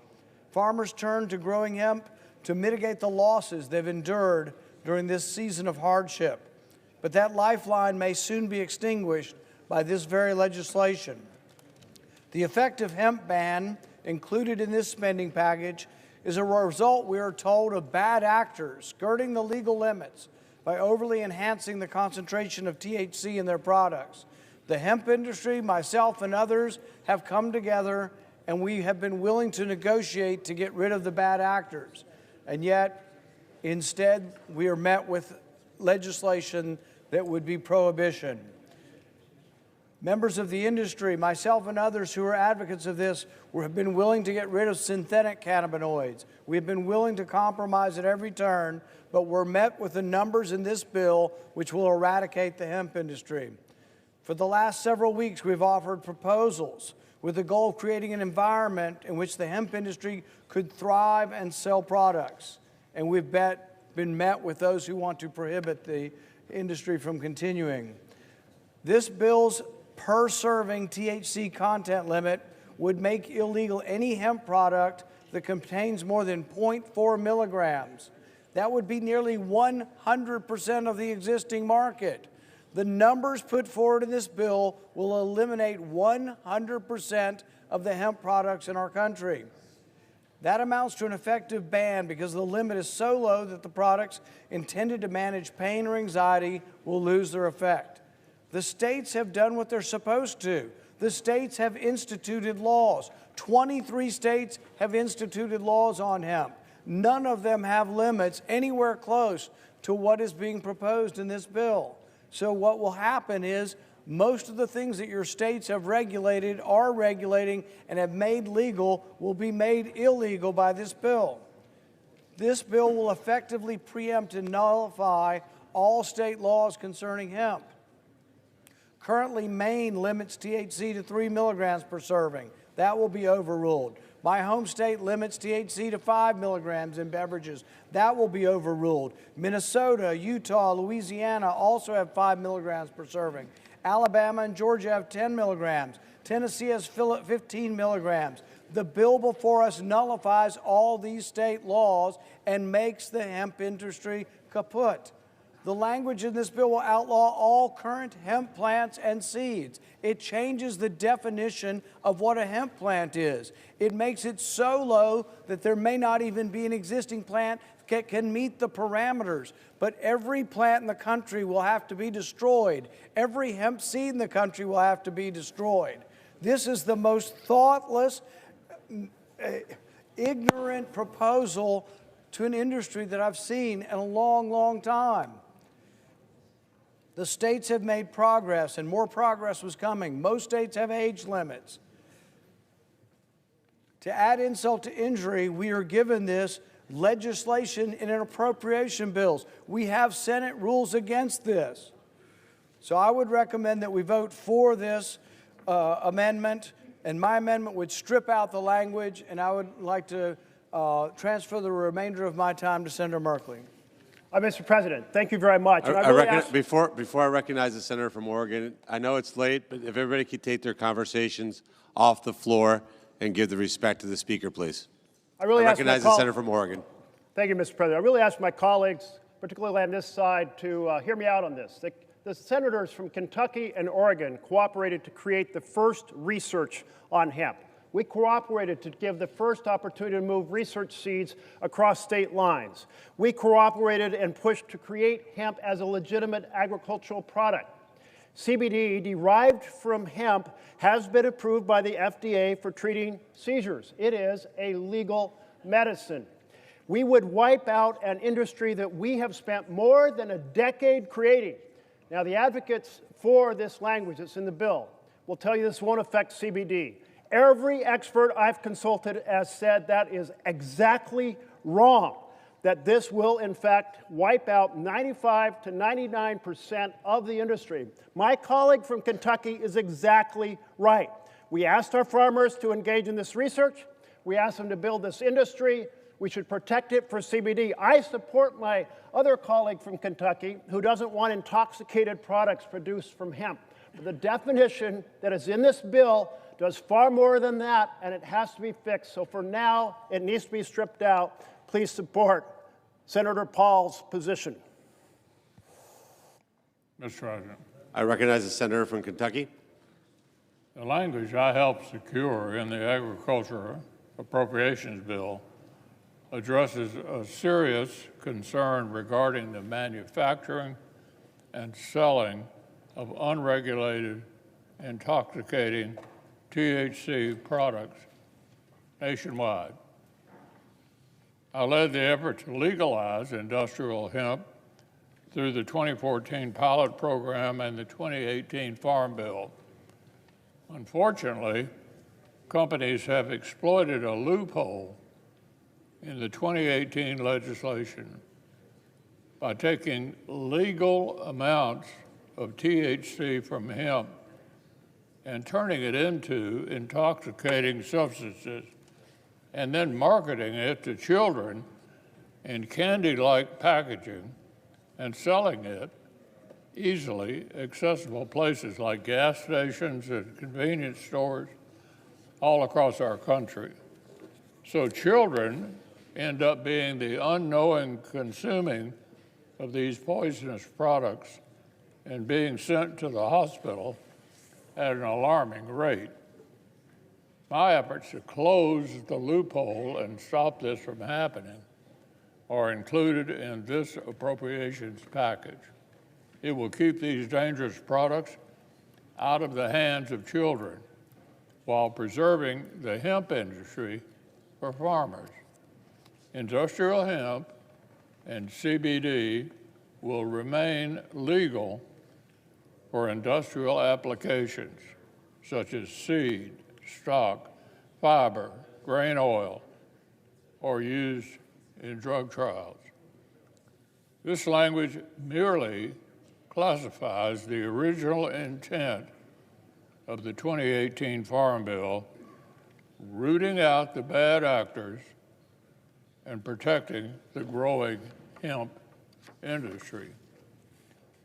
While some may masquerade as advocates for hemp farmers, even sometimes threatening to hold up government funding over this issue, I'll continue to work on behalf of Kentucky's farmers while protecting our children, not only in my state, but in yours as well.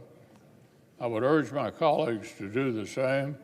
Therefore, I move to table Senate Amendment 3941 and ask for the ayes and nays. Is there a sufficient second? There appears to be. The clerk will call the roll. Ms. Alsobrooks, Ms. Baldwin, Mr. Banks, Mr. Barrasso,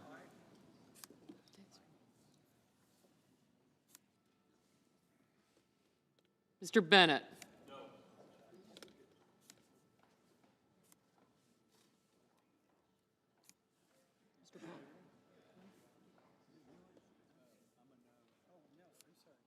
You're a no.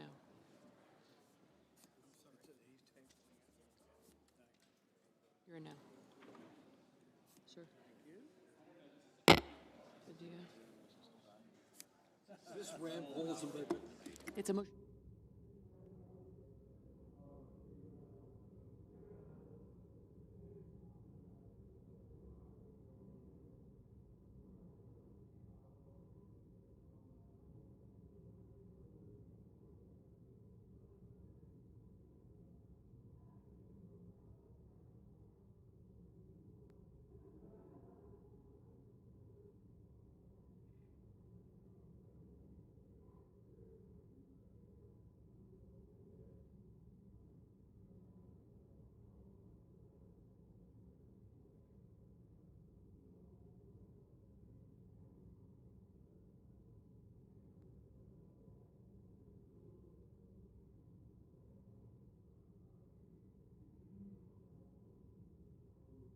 Mrs. Blackburn, Mr. Blumenthal, Ms. Blunt Rochester.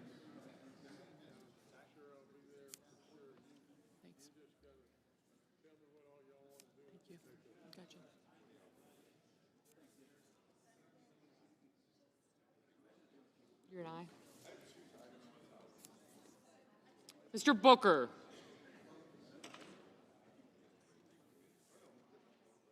Mr. Bozeman. Mrs. Britt, Mr. Budd, Ms. Cantwell.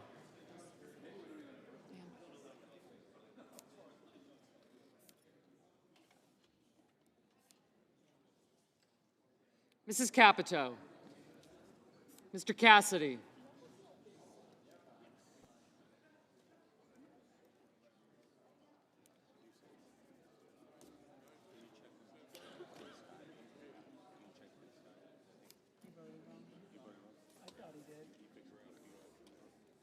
Who?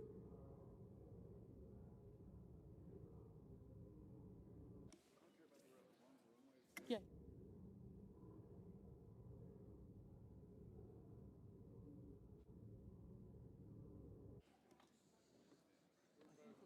You're an aye and you're an aye. Thank you.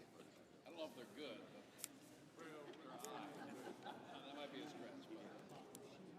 Ms. Collins, Mr. Coons.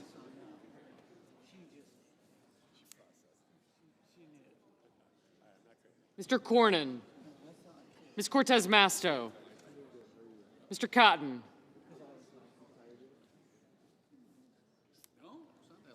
Mr. Kramer. Mr. Crapo. Mr. Cruz. Mr. Curtis. Mr. Daines. Ms. Duckworth. Mr. Durbin.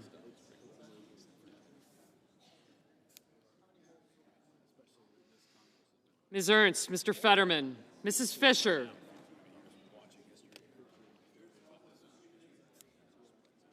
Mr. Gallego, Mrs. Gillibrand. Mr. Graham, Mr. Grassley. Mr. Haggerty. Ms. Hassan. Mr. Hawley, Mr. Heinrich. Mr. Hickenlooper.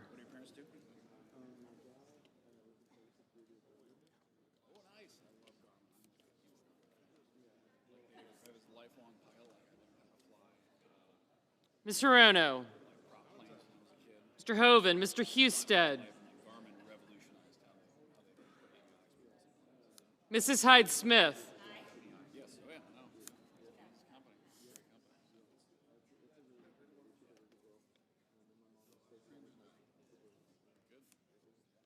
Mr. Johnson, Mr. Justice, Mr. Kane, Mr. Kelly, Mr. Kennedy, Mr. Kim, Mr. King, Ms. Klobuchar, Mr. Langford, Mr. Lee, Mr. Lujan, Ms. Lummis, Mr. Markey, Mr. Marshall, Mr. McConnell, Mr. McCormick,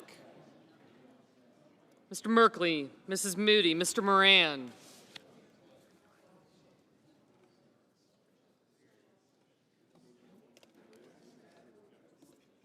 Just a moment. Sorry. Thanks. Mr. Marino. Aye.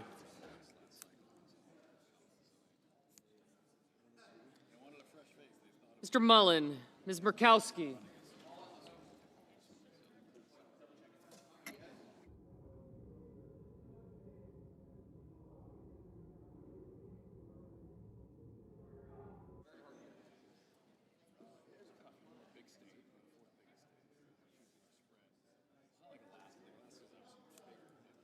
Mr. Murphy, Mrs. Murray, Mr. Ossoff,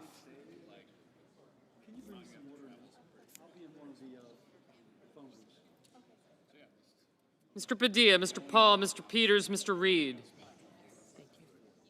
Thank you.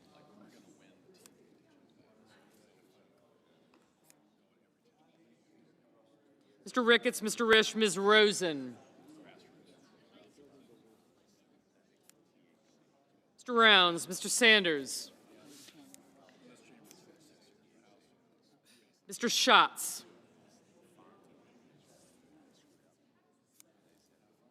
Mr. Schiff, Mr. Schmidt, Mr. Schumer.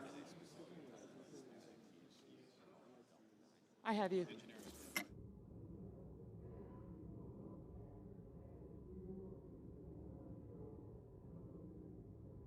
Mr. Scott of Florida, Mr. Scott of South Carolina, Mrs. Shaheen, Mr. Sheehy, Ms. Slotkin, Ms. Smith, Mr. Sullivan, Mr. Thune, Mr. Tillis, Mr. Tuberville.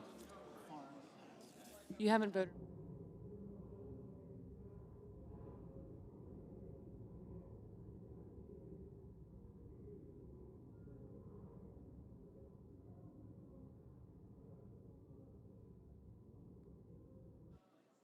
Mr. Van Hollen, Mr. Warner, Mr. Warnock, Ms. Warren, Mr. Welch, Mr. Whitehouse, Mr. Wicker,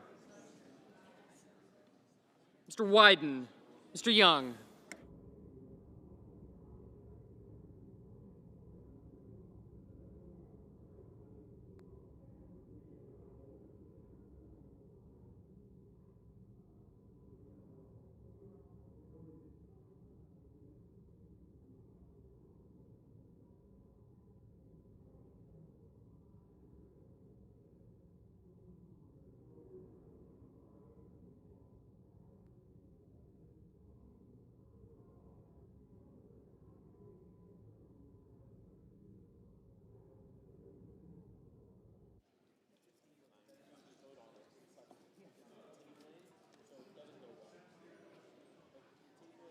Senators voting in the affirmative: Alsobrooks, Banks, Barrasso, Blackburn, Blunt-Rochester, Britt, Budd, Cantwell, Capito, Cassidy, Collins, Cornyn, Kramer, Curtis, Daines, Ernst, Fetterman, Graham, Grassley, Hassan, Heinrich, Hirono, Husted, Hyde-Smith, Johnson, Justice, Kennedy, Kim, Klobuchar, Lankford, Lujan, Lummis, Marshall, McConnell, McCormick, Moody, Marino, Mullen, Murkowski, Murray, Padilla, Reed, Ricketts, Rosen, Rounds, Schiff, Schmidt, Scott of Florida, Scott of South Carolina, Shaheen, Sheehy,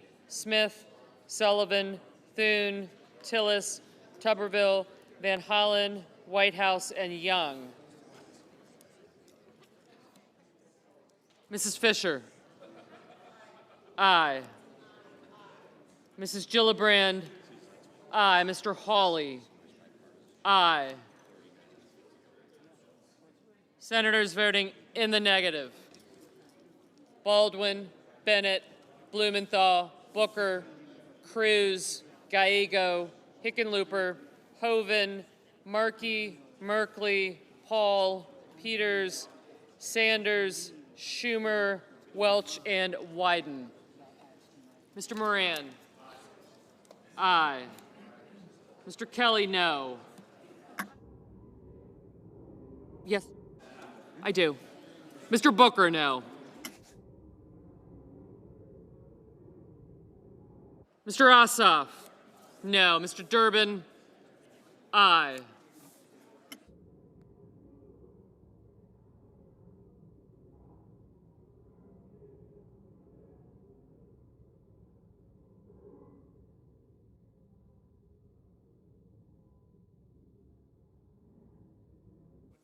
Mr. King, aye.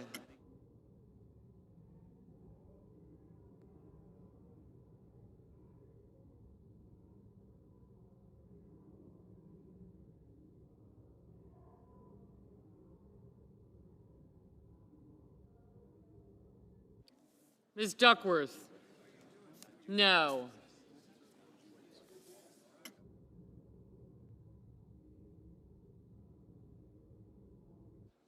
Mr. Risch, aye. Mr. Crapo, aye. Mr. Warner, aye.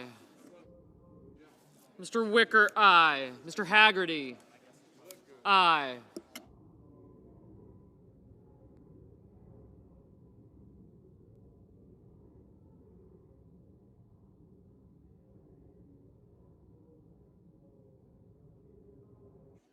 Ms. Duckworth? Aye.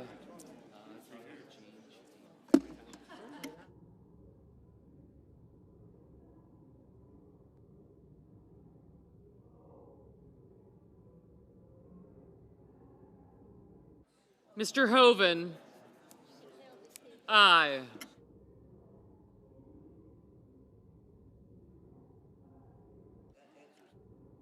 Mr. Lee, aye. Mr. Coons, no.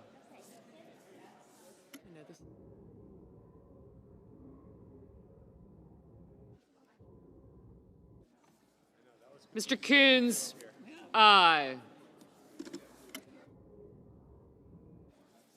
Mr. Schatz, no.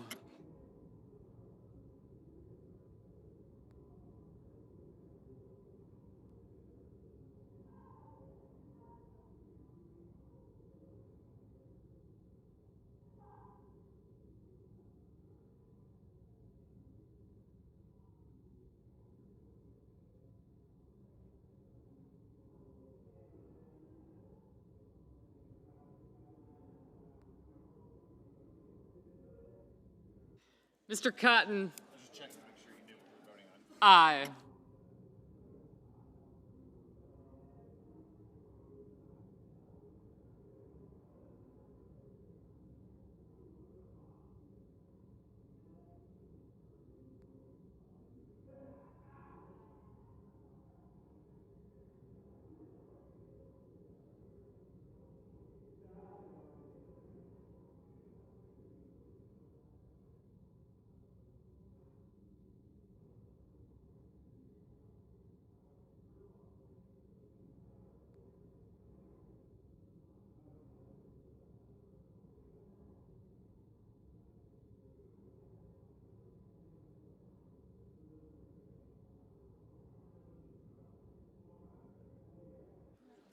Mr. Bozeman, aye.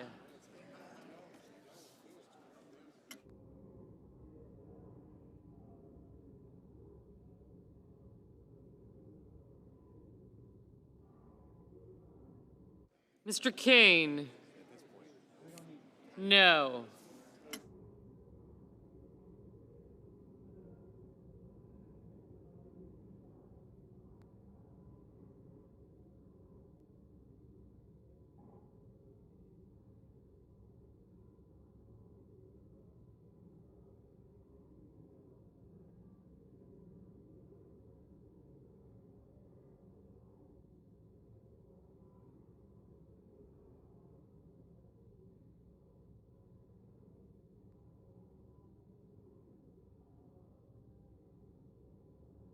Ms. Slotkin, no.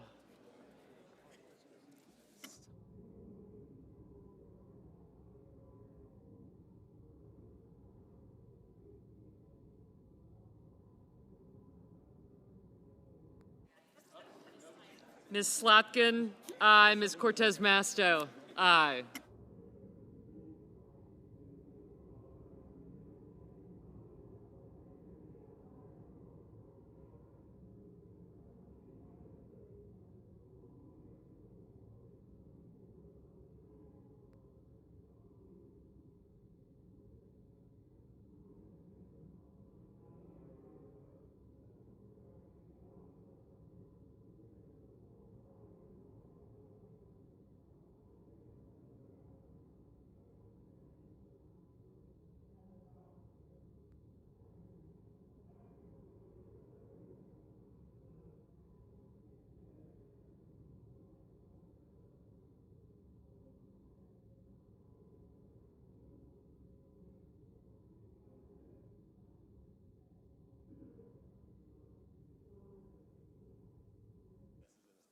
Ms. Warren, no.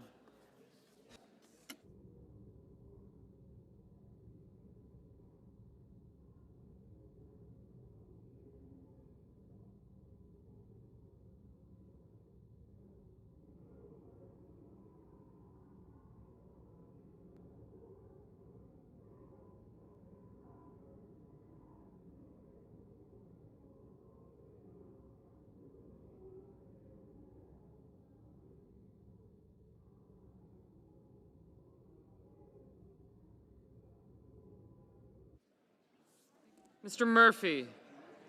No.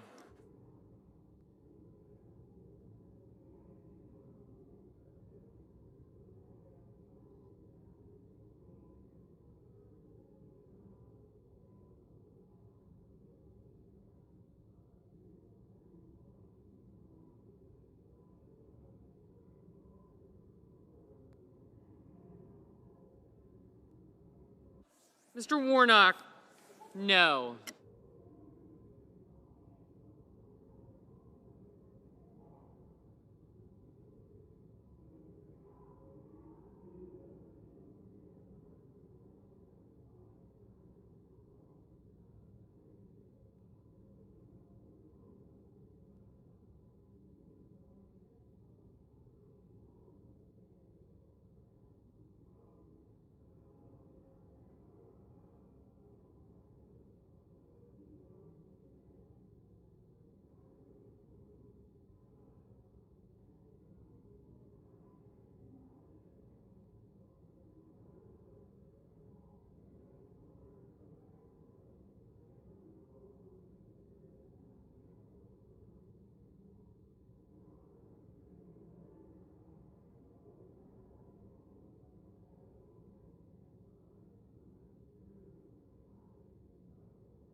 Ms. Smith? No. Ms. Klobuchar? No.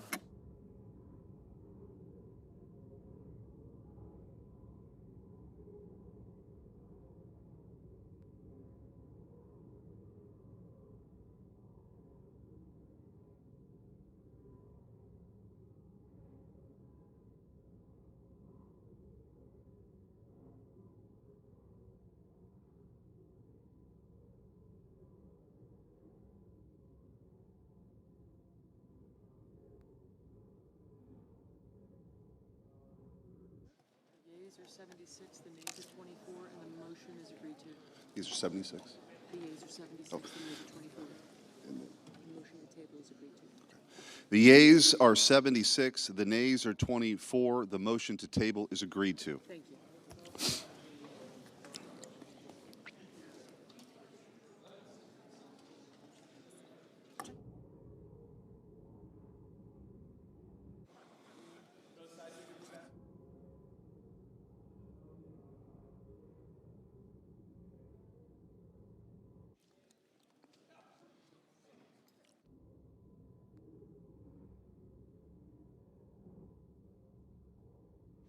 Mr. President, Senator from Maine, I yield back all remaining time. without objection.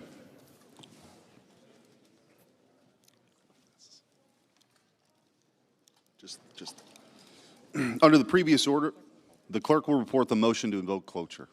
Cloture motion. We, the undersigned senators, in accordance with the provisions of Rule 22 of the Standing Rules of the Senate, do hereby move to bring to a close debate on Substitute Amendment 3937 to Calendar 168, H.R. 5371, an act making continuing appropriations and extensions for fiscal year 2026 and for other purposes, signed by 17 senators. Under the previous order, the mandatory quorum call under Rule 22 has been waived. The question is it the sense of the Senate that debate on amendment number 3937 offered by the senator from Maine to H.R. 5371, an act making continuing appropriations and extensions for fiscal year 2026 and for other purposes, shall be brought to a close. The yeas and nays are mandatory under the rule. Under the rule, the clerk will call the roll. Ms. Alsobrooks, Ms. Baldwin,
Mr. Banks,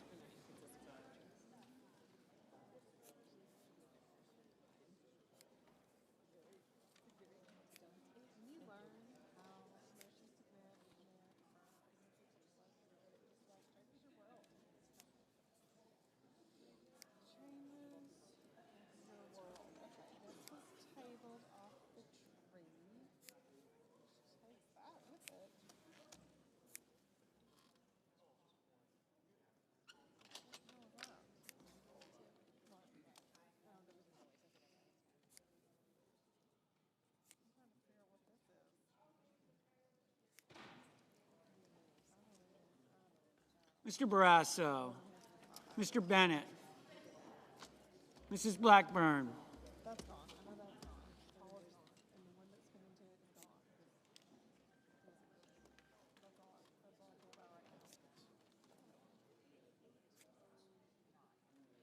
Mr. Blumenthal,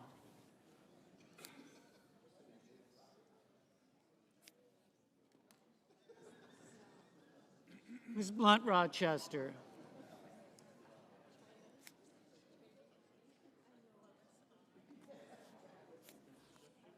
Mr. Booker, Mr. Bozeman, Mrs. Britt, Mr. Budd, Ms. Cantwell, Mrs. Capito, Mr. Cassidy,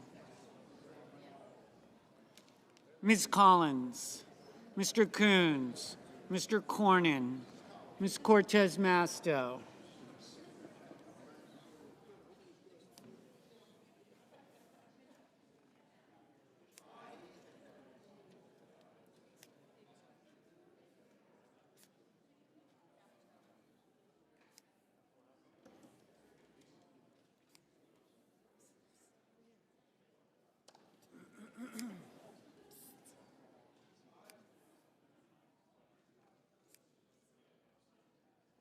Mr. Cotton, Mr. Kramer,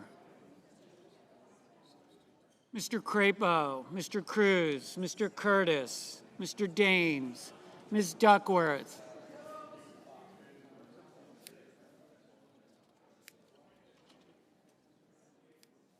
Mr. Durbin, Ms. Ernst,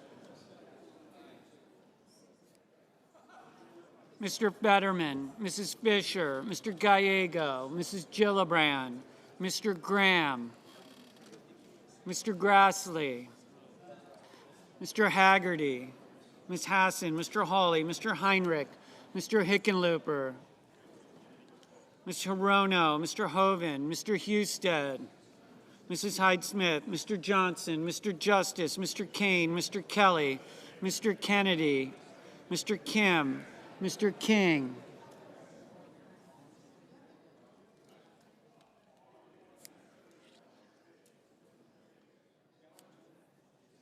Ms. Klobuchar, Mr. Langford, Mr. Lee, Mr. Lujan, Ms. Lummis, Mr. Markey, Mr. Marshall, Mr. McConnell, Mr. McCormick, Mr. Merkley, Mrs. Moody, Mr. Moran,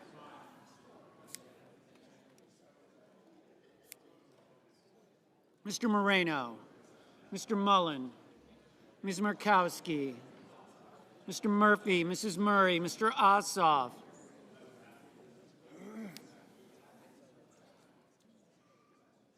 Mr. Padilla, Mr. Paul,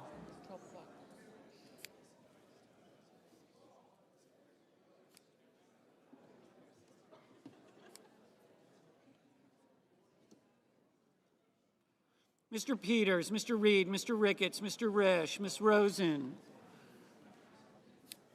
Mr. Rounds, Mr. Sanders, Mr. Schatz, Mr. Schiff,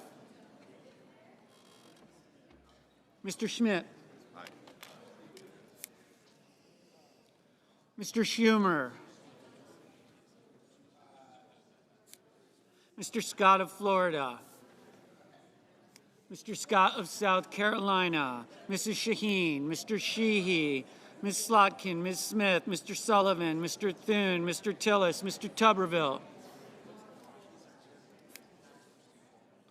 Mr. Van Hollen, Mr. Warner, Mr. Warnock, Ms. Warren, Mr. Welch, Mr. Whitehouse, Mr. Wicker, Mr. Wyden, Mr. Young,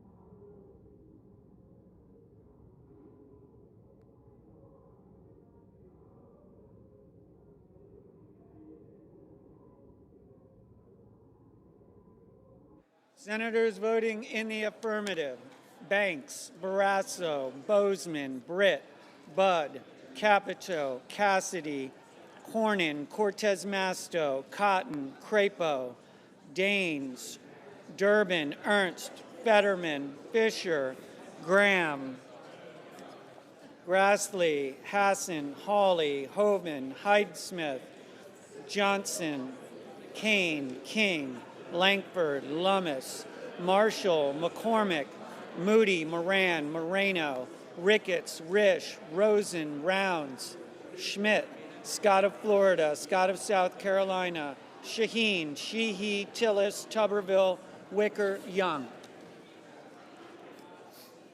Senators voting in the negative: Also Brooks, Baldwin, Bennett, Blumenthal, Blunt Rochester, Coons, Duckworth, Gallego, Heinrich, Hickenlooper, Hirono, Kelly, Kim, Lujan, Markey, Merkley, Murphy, Murray, Ossoff, Hall, Peters, Reed, Sanders, Schiff, Slotkin, Smith, Van Hollen, Warner, Warnock, Warren, Welch, Whitehouse.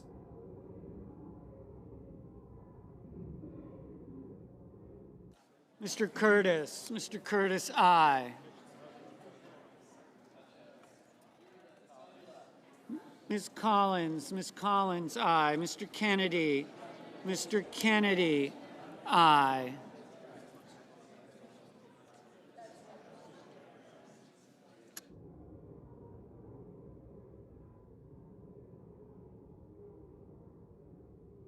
Mr. Schatz, no.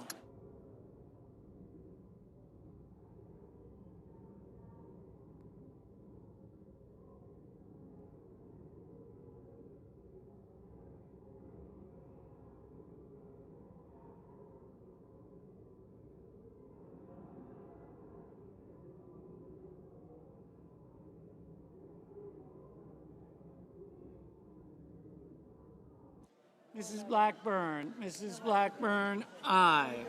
Ms. Cantwell, no. But I don't have 3947.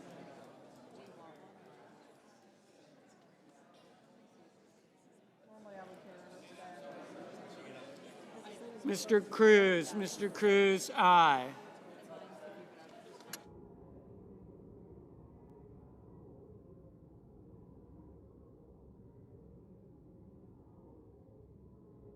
Mr. Booker, no.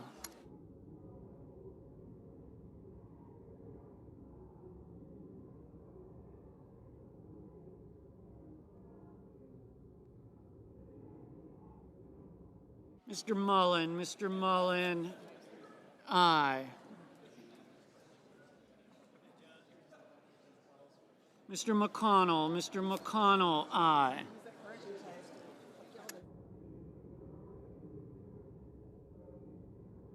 Mr. Husted, aye.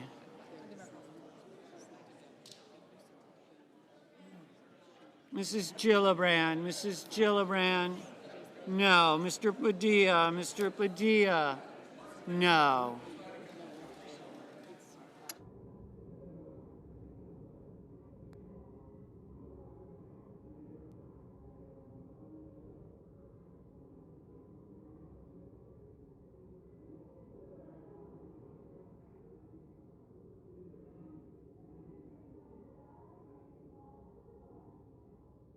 Mr. Thune, aye. Mr. Lee, aye.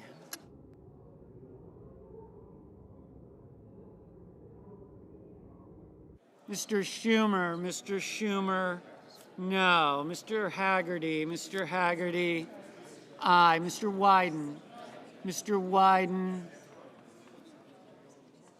no.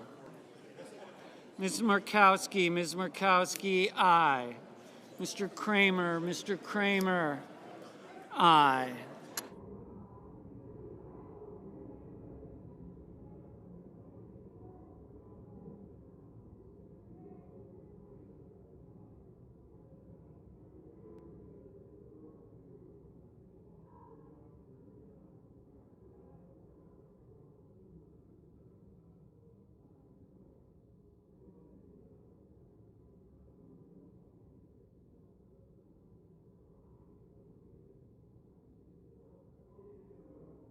Ms. Klobuchar, no.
Mr. Justice, aye.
Mr. Sullivan, aye.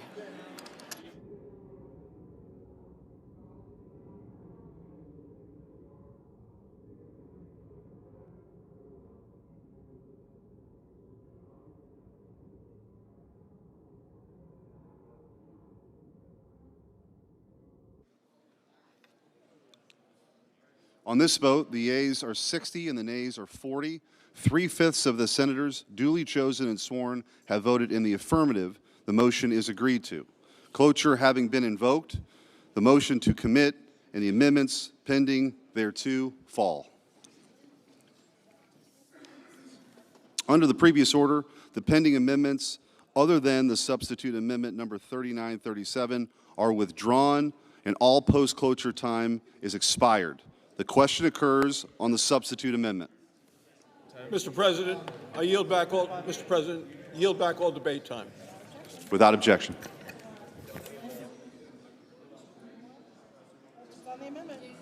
Questions on the amendment? Is there a sufficient second? There appears to be. Clerk will call the roll. Ms. Osterbrooks, Ms. Baldwin, Mr. Banks, Mr. Barrasso,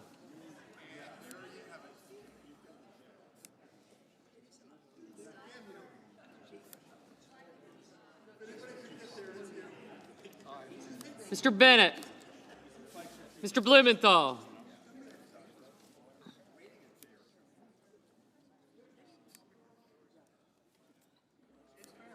I did, thank you.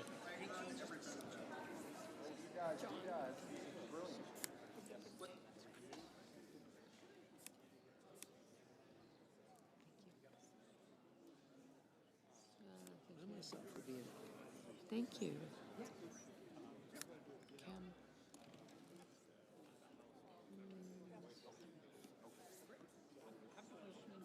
Thank you.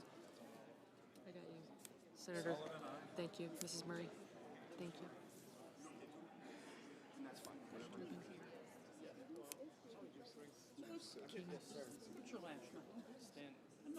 Sheehy, McCormick. Your dad's a great guy. Yes, sir, he is. You ought, not every week, but every now and then you ought to listen to him. I try to. You don't always have to now. You ought to listen to him. He knows stuff. Yes, sir. Tell him how that happened. Yes, sir. Thank you. Johnson,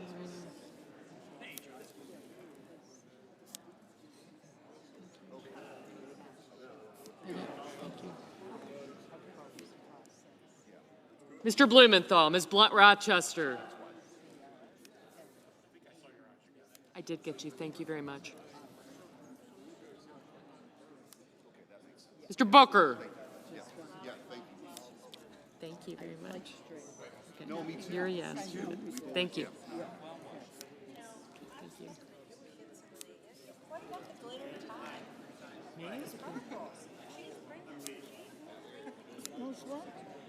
Thank you. For the holidays, it'd be nice. Fetterman trying to vote from the door. Who? Fetterman was trying to vote from the door a minute ago. I'll get it. Oh, tell him I've got him. We have that. Thank you. I think the hard lifting is done. Thank you. Thank you. Thank you.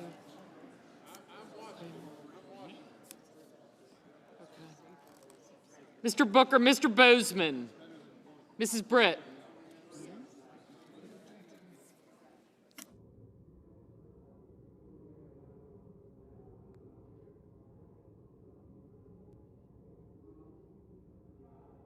Mr. Budd, Ms. Cantwell, Mrs. Capito, Mr. Cassidy.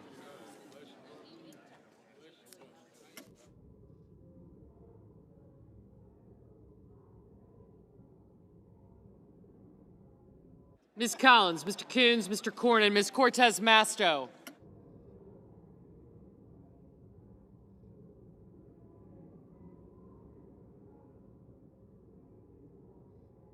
Mr. Cotton, Mr. Kramer, Mr. Crapo.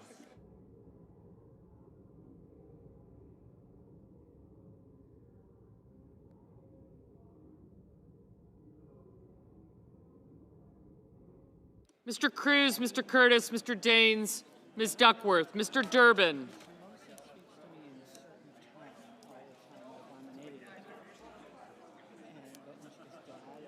Ms. Ernst, Mr. Fetterman, Mrs. Fisher. Mr. Gallego. Mrs. Gillibrand. Mr. Graham, Mr. Grassley.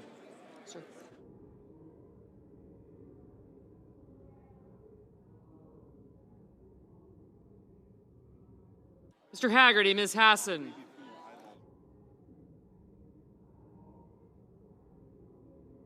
Mr. Hawley. Mr. Heinrich, Mr. Hickenlooper, Ms. Hirono.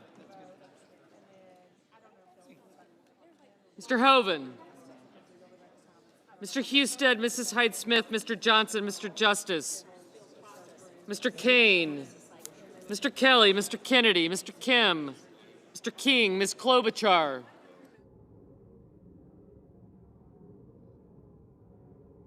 Mr. Langford, Mr. Lee, Mr. Lujan.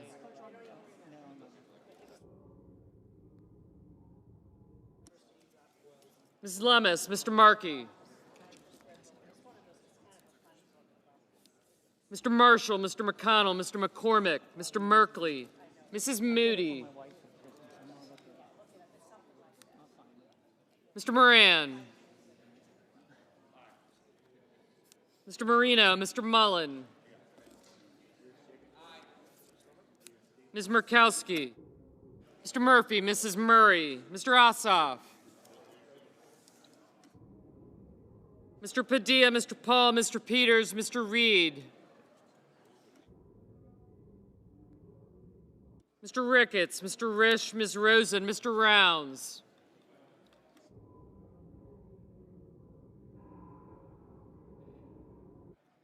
Mr. Sanders, Mr. Schatz. Mr. Schiff, Mr. Schmidt.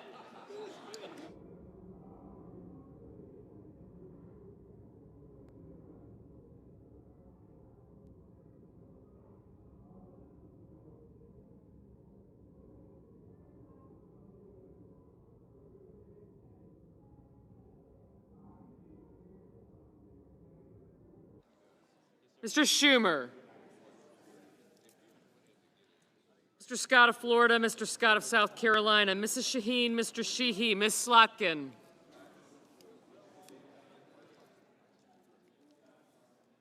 Ms. Smith, Mr. Sullivan. Mr. Thune, Mr. Tillis, Mr. Tuberville, Mr. Van Hollen, Mr. Warner, Mr. Warnock. Ms. Warren. Mr. Welch.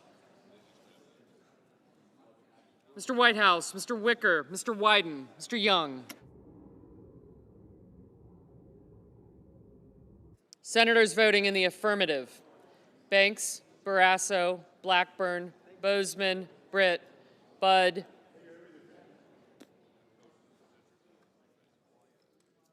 Capito, Collins, Cornyn, Cotton, Kramer, Crapo, Cruz, Curtis, Daines, Durbin, Ernst, Fetterman, Fisher, Graham, Grassley, Haggerty, Hassan, Hawley, Hoven, Husted, Hyde-Smith, Johnson, Justice, Kane, Kennedy, King, Lankford, Lee, Lummis, Marshall, McConnell, McCormick, Moody, Moran, Marino, Mullen, Murkowski, Ricketts, Risch, Rosen, Rounds, Schmidt, Scott of Florida, Scott of South Carolina, Shaheen, Sheehy, Sullivan, Thune, Tillis, Tuberville, Wicker, and Young. Senators voting. Yep. Thank you. Senators voting in the negative: Alsobrooks, Baldwin, Bennett, Blunt-Rochester, Cantwell, Coons, Duckworth, Gallego, Gillibrand, Heinrich, Hickenlooper, Kelly, Kim, Lujan, Markey, Merkley, Murphy, Murray, Padilla, Paul, Peters, Reed, Sanders, Schiff, Smith, Van Hollen, Warner, Welch, Whitehouse, and Wyden.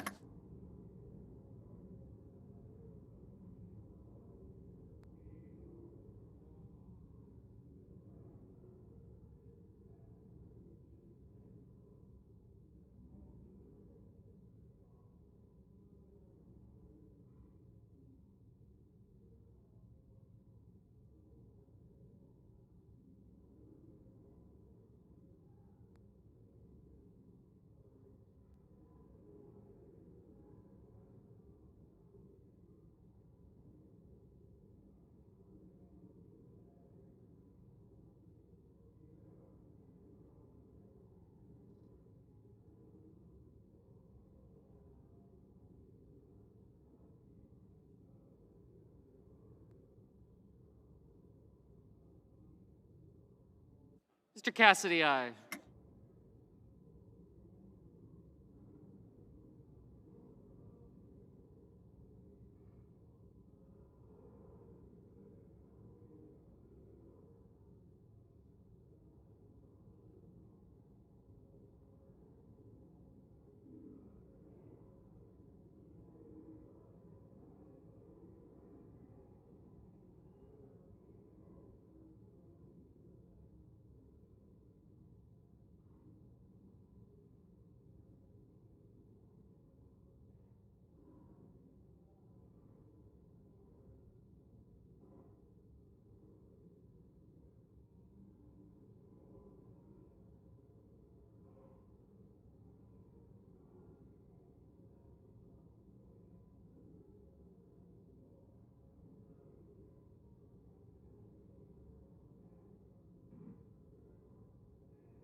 Ms. Hirono, no.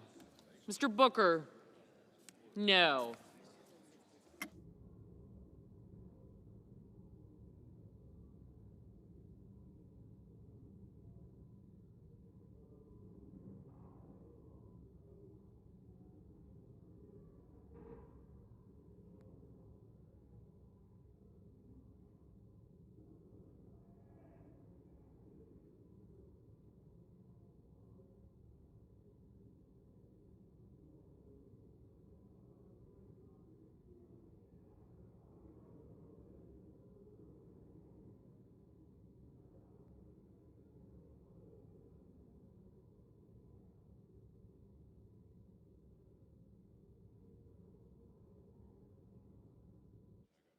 Ms. Klobuchar? No.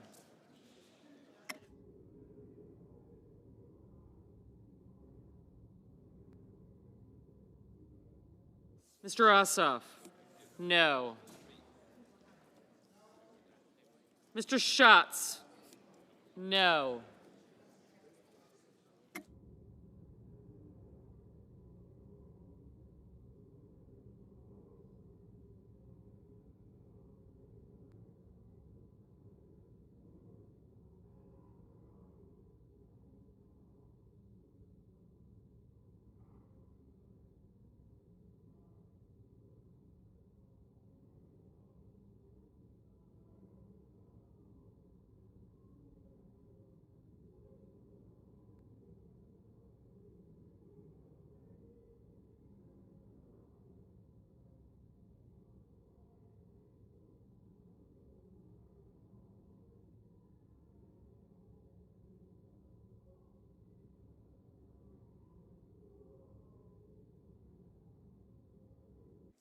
Ms. Slotkin?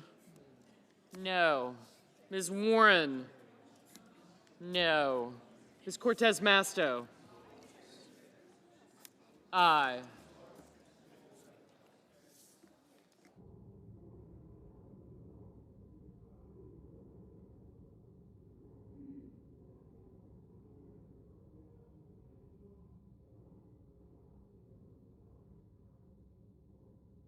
Mr. Schumer? No.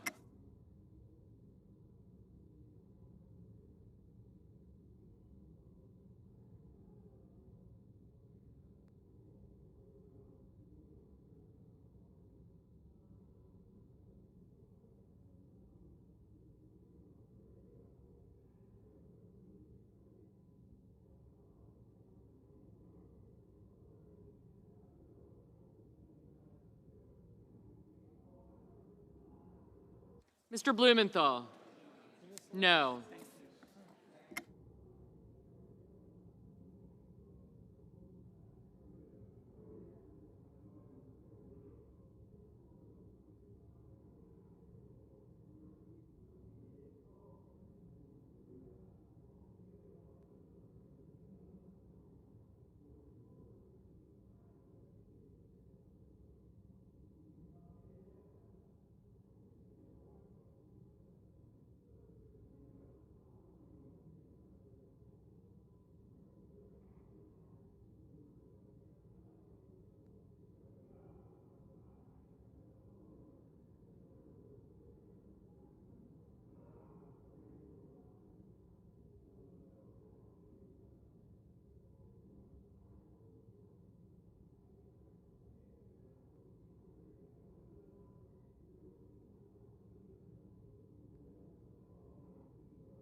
Mr. Warnock? No.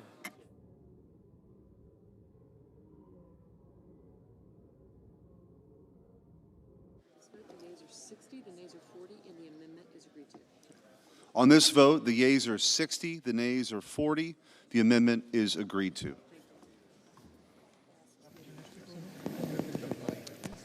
I yield back all debate time. Mr. President. Senator from Wyoming. I yield back all debate time. Without objection. The clerk will report the motion to invoke cloture. Cloture motion. We, the undersigned senators, in accordance with the provisions of Rule 22 of the Standing Rules of the Senate, do hereby move to bring to a closed debate on Calendar 168, H.R. 5371, an act making continuing appropriations and extensions for fiscal year 2026 and for other purposes, as amended, signed by 17 senators. Under the previous order, the mandatory quorum call under Rule 22 has been waived. The question is it the sense of the Senate that debate on H.R. 5371, an act making continuing appropriations and extension for fiscal year 2026 and for other purposes, shall be brought to a close? The yeas and nays are mandatory under the rule. The clerk will call the roll. Ms. Also Brooks.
Ms. Baldwin. Mr. Banks. Most popular woman in the Senate in about 10 minutes. Mr. Barrasso, Mr. Bennett. Mrs. Blackburn, Mr. Blumenthal, Ms. Blunt Rochester, Mr. Booker, Mr. Bozeman,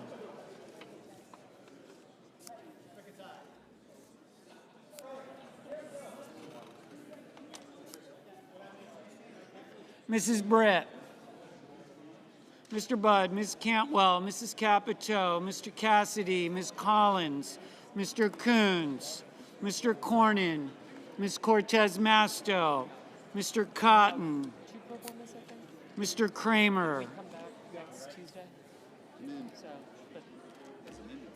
Mr. Crapo, Mr. Cruz, Mr. Curtis, Mr. Daines, Ms. Duckworth,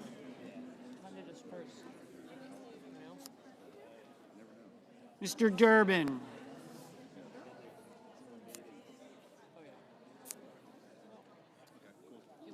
Ms. Ernst,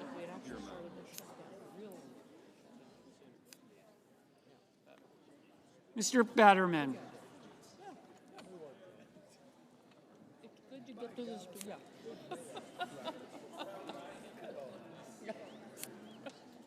Mrs. Fisher, Mr. Gallego, Mrs. Gillibrand, Mr. Graham,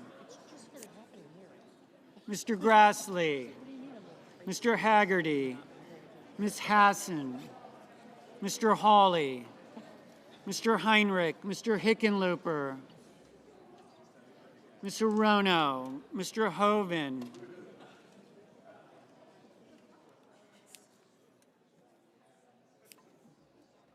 Mr. Husted, Mrs. Hyde-Smith, Mr. Johnson, Mr. Justice, Mr. Kane, Mr. Kelly, Mr. Kennedy, Mr. Kim, Mr. King, Ms. Klobuchar, Mr. Langford,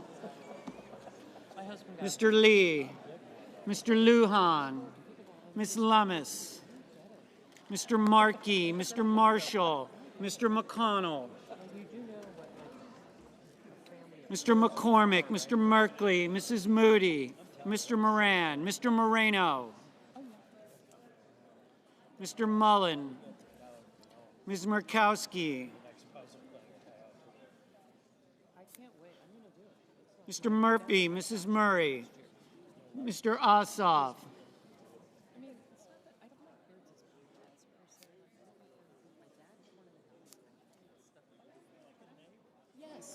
Mr. Padilla, Meals on Wheels. I can do that. That's it. And I can watch, if I could be the nosy neighbor and watch. Mr. Paul, Mr. Peters, They can call me names if they want to. I'm okay with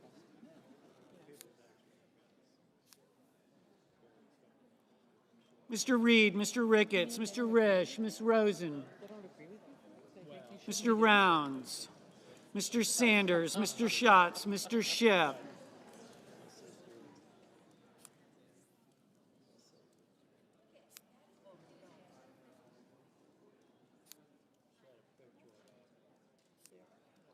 Mr. Schmidt, Mr. Schumer, Mr. Scott of Florida, Mr. Scott of South Carolina, Mrs. Shaheen, Mr. Sheehy, Ms. Slotkin, Ms. Smith, Mr. Sullivan, Mr. Thune,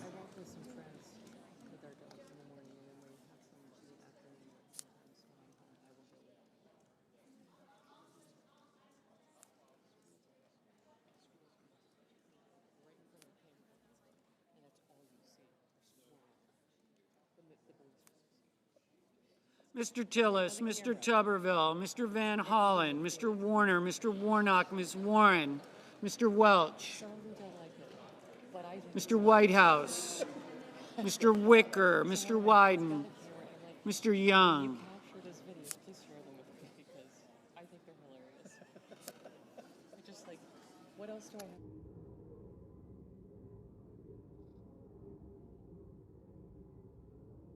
Senators voting in the affirmative: Banks, Barrasso, Blackburn, Bozeman, Budd, Capito, Cassidy, Cornyn, Cortez Masto, Cotton, Kramer, Curtis, Daines, Ernst, Fetterman, Haggerty, Hassan, Hovind, Husted, Hyde-Smith, Johnson, Justice, Kane, Kennedy, King, Lee, Marshall, McCormick, Moran, Moreno, Mullen, Murkowski, Ricketts, Risch, Rounds, Schmidt, Scott of Florida, Scott of South Carolina, Shaheen, Sheehy, Sullivan, Tillis, Tuberville, Wicker, Young.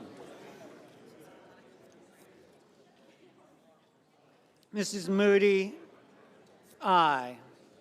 Mrs. Fisher, aye.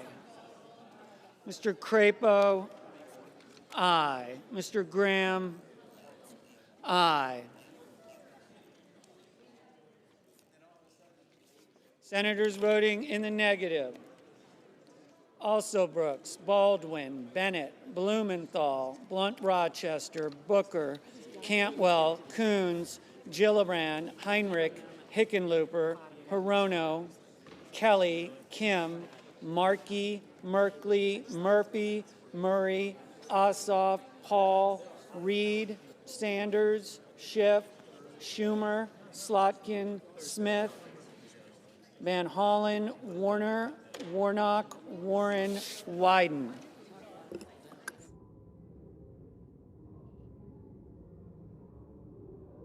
Mr. McConnell, aye.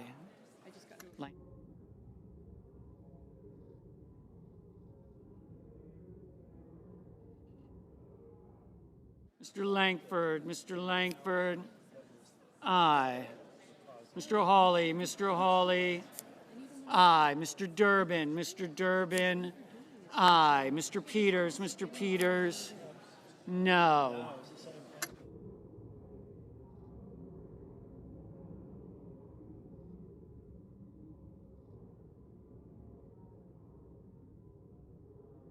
Mr. Cruz, aye. Mr. Thune, aye. Ms. Lummis, aye. Mrs. Britt, aye.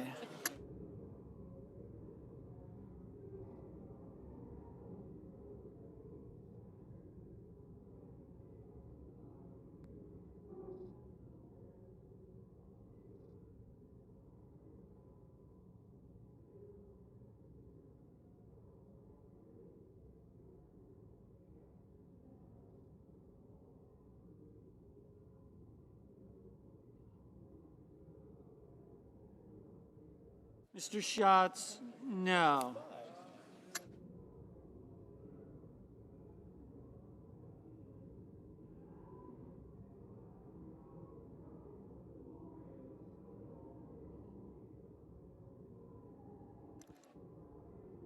Ms. Collins,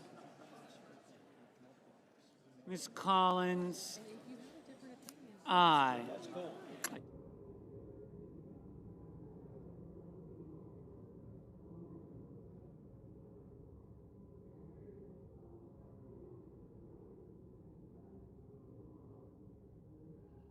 Mr. Whitehouse, no.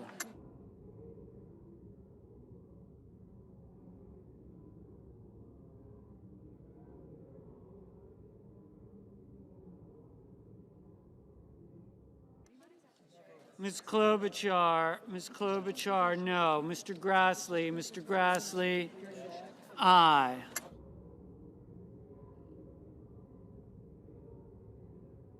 Mr. Gallego, no. Mr. Padilla, no.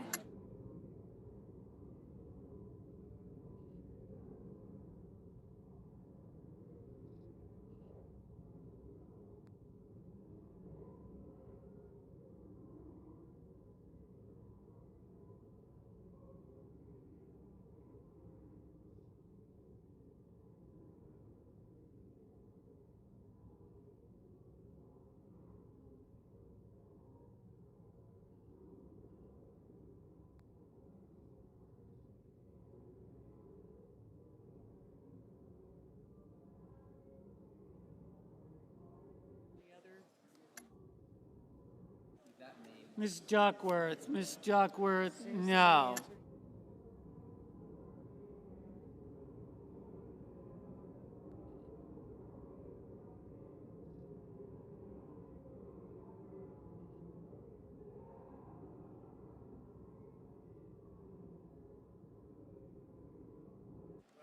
Mr. Welch,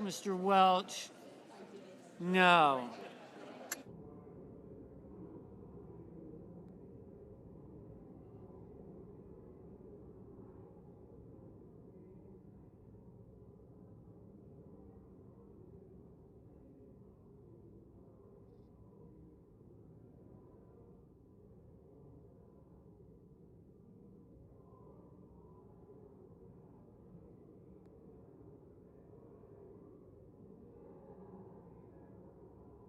Mr. Lujan,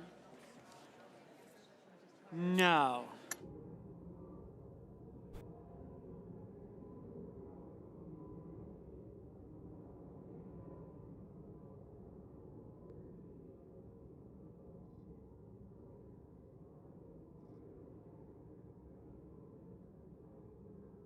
Ms. Rosen, aye.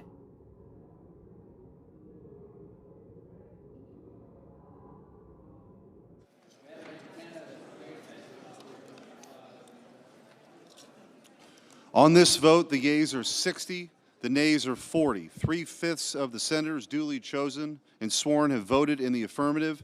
The motion is agreed to. Under the previous order, Senator from Maine.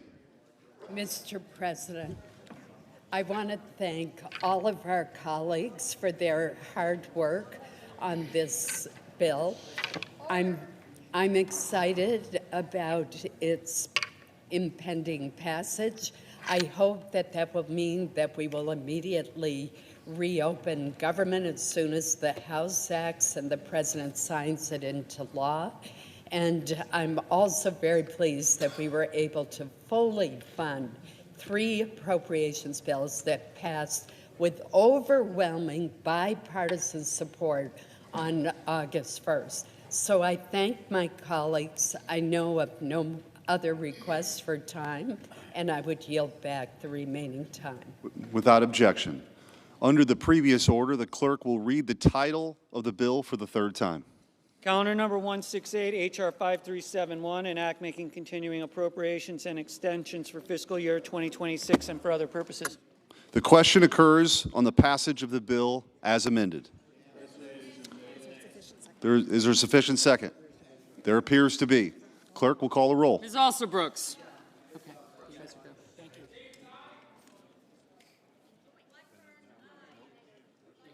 Thank you. Thank you. You got it. White House, no. Thank you. Thank you. Yes, thank you. McCormick? Yes, ma'am. Thank you. Thank you. Ms. Baldwin? Sure enough, not delayed. I got you. I got you. Thanks. Bye-bye. All right, take care. I got you. Yes, thank you. Sanders? You're a no. And Coons? Thank you. I do. I'm coming right over. Johnson, just list your name out. Johnson, Cruz, and Scott. Thank you. Thank you. Cornyn. Thank you. Got you. Tuberville. Justice, yeah.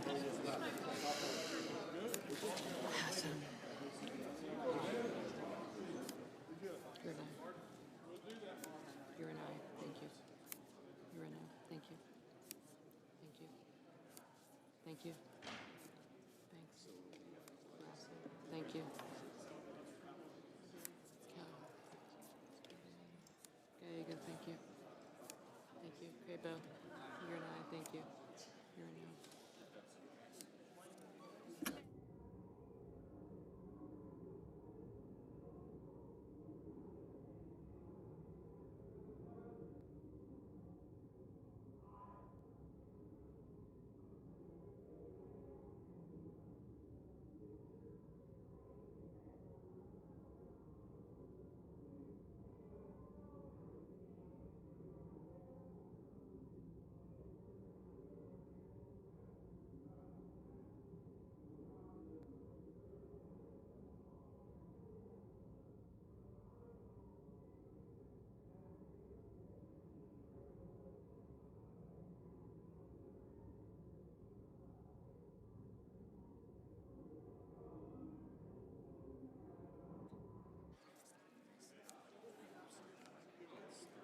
Mr. Bennett, Mrs. Blackburn, Mr. Blumenthal.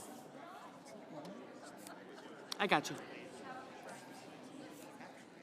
He's good. Ms. Blunt Rochester, Mr. Booker. Mr. Bozeman. Mrs. Britt, Mr. Budd. Thank you. Ms. Cantwell. Mrs. Capito, Mr. Cassidy, Ms. Collins.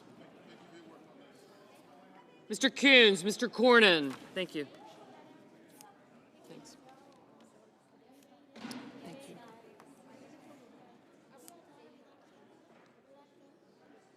Mr. Coons, Mr. Cornyn, Ms. Cortez Masto.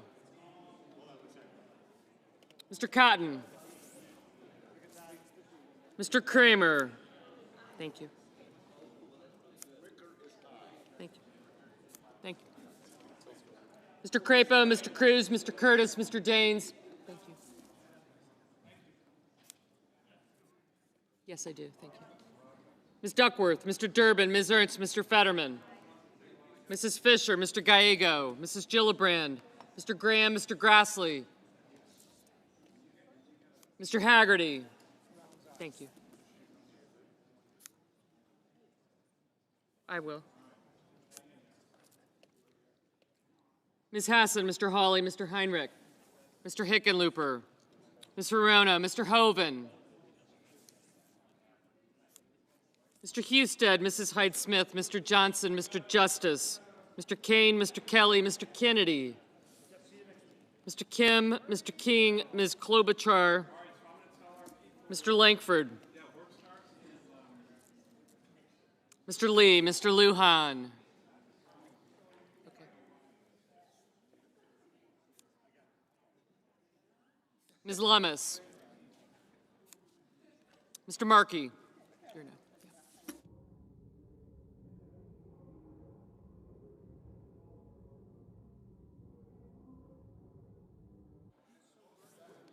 Mr. Markey, Mr. Marshall, Mr. McConnell, Mr. McCormick, Mr. Merkley, Mrs. Moody, Mr. Moran, Mr. Marino, Mr. Mullen, Ms. Murkowski, Mr. Murphy, Mrs. Murray, Mr. Ossoff, Mr. Padilla, Mr. Paul, Mr. Peters, Mr. Reed, Mr. Ricketts, Mr. Risch, Ms. Rosen, Mr. Rounds, Mr. Sanders, Mr. Schatz, Mr. Schiff, Mr. Schmidt, Mr. Schumer, Mr. Scott of Florida, Mr. Scott of South Carolina, Mrs. Shaheen, Mr. Sheehy, Ms. Slotkin, Ms. Smith, Mr. Sullivan, Mr. Thune. Yep. Mr. Tillis, Mr. Tuberville, Mr. Van Hollen, Mr. Warner, Mr. Warnock. Thank you. Ms. Warren. Mr. Welch, Mr. Whitehouse. Mr. Wicker, Mr. Wyden.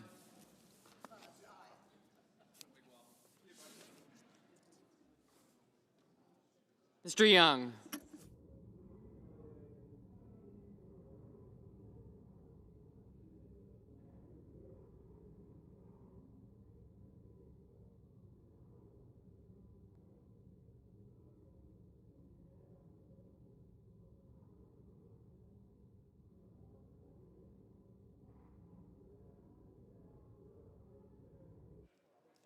Senators voting in the affirmative: Banks, Barrasso, Blackburn, Bozeman, Britt, Budd, Capito, Cassidy, Collins, Cornyn, Cotton, Kramer, Crapo, Cruz, Curtis, Daines, Durbin, Ernst, Fetterman, Fisher, Graham, Grassley, Haggerty, Hassan, Hawley, Hoven, Husted, Hyde-Smith, Johnson, Justice, Kane, Kennedy, King, Lee, Lummis, McConnell, McCormick, Moody, Moran, Marino, Mullen, Ricketts, Risch, Rosen, Rounds, Schmidt, Scott of Florida, Scott of South Carolina, Shaheen, Sheehy, Sullivan, Thune, Tillis, Tuberville, Wicker, and Young. I got it. Yep. Senators voting in the negative: Alsobrooks, Baldwin, Bennett, Blumenthal, Blunt-Rochester, Cantwell, Coons, Duckworth, Gallego, Gillibrand, Heinrich, Hickenlooper, Hirono, Kelly, Kim, Klobuchar, Lujan, Markey, Murphy, Murray, Ossoff, Padilla, Hall, Peters, Reed, Sanders, Schatz, Schiff, Slotkin, Smith, Van Hollen, Warner, Warnock, Welch, Whitehouse, and Wyden. Ms. Murkowski? Aye. Ms. Warren? No. Ms. Cortez Masto? Aye.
Mr. Schumer, no.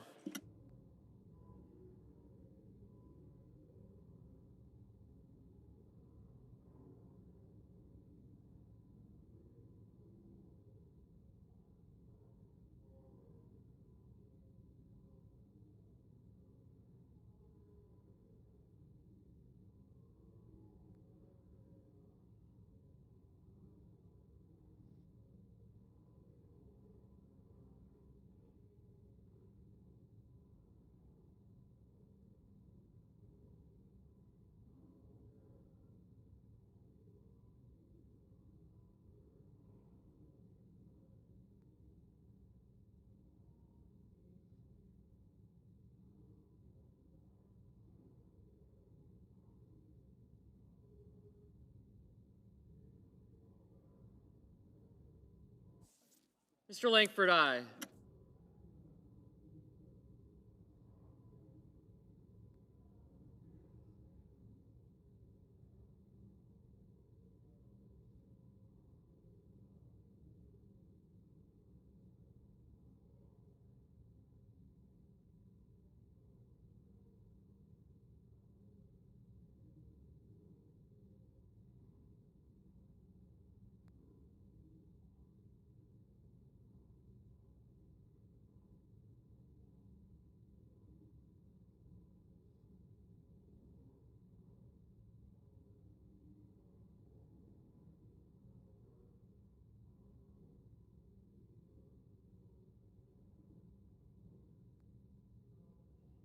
Mr. Booker, no.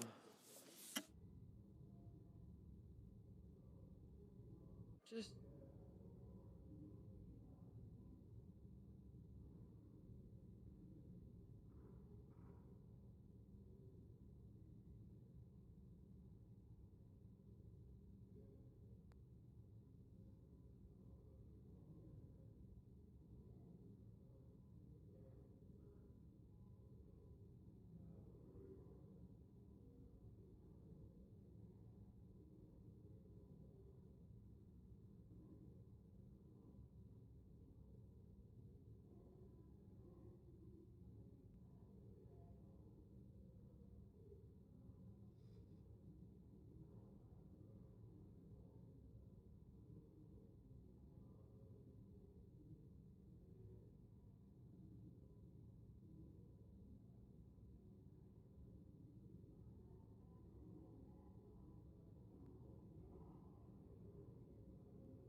Mr. Merkley?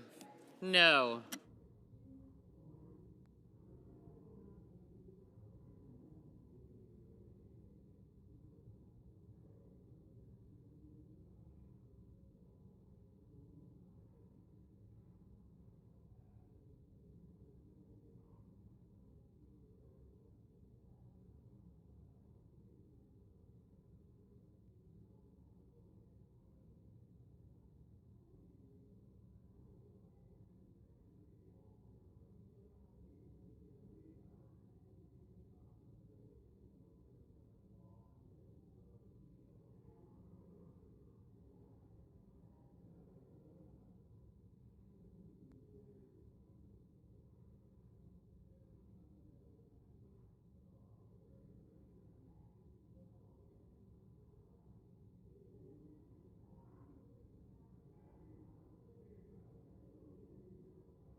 Mr. Marshall?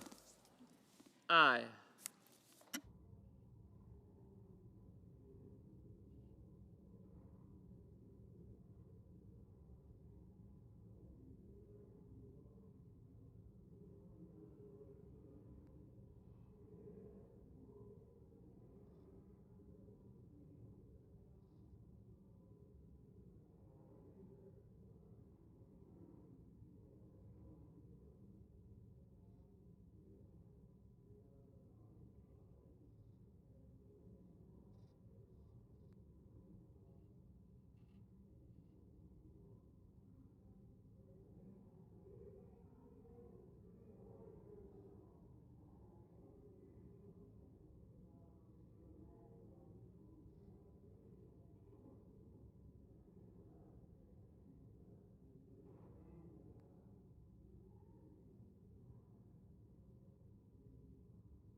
On this vote, the ayes are 60, the nays are 40. The bill as amended is passed. Under the previous order, the motion to reconsider is considered made and laid upon the table.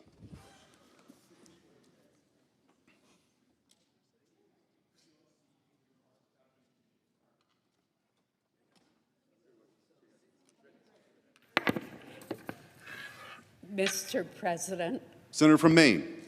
Mr. President, I just want to reiterate my gratitude for my colleagues, our staff who have worked night and day, literally, and all of those who have brought us to this point.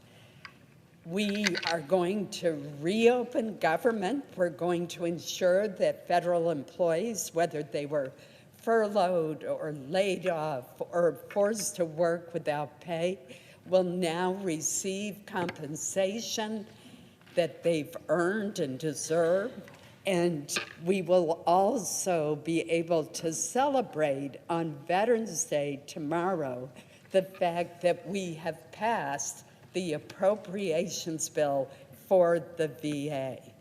And this would not have come about without the work of so many people, too numerous to mention.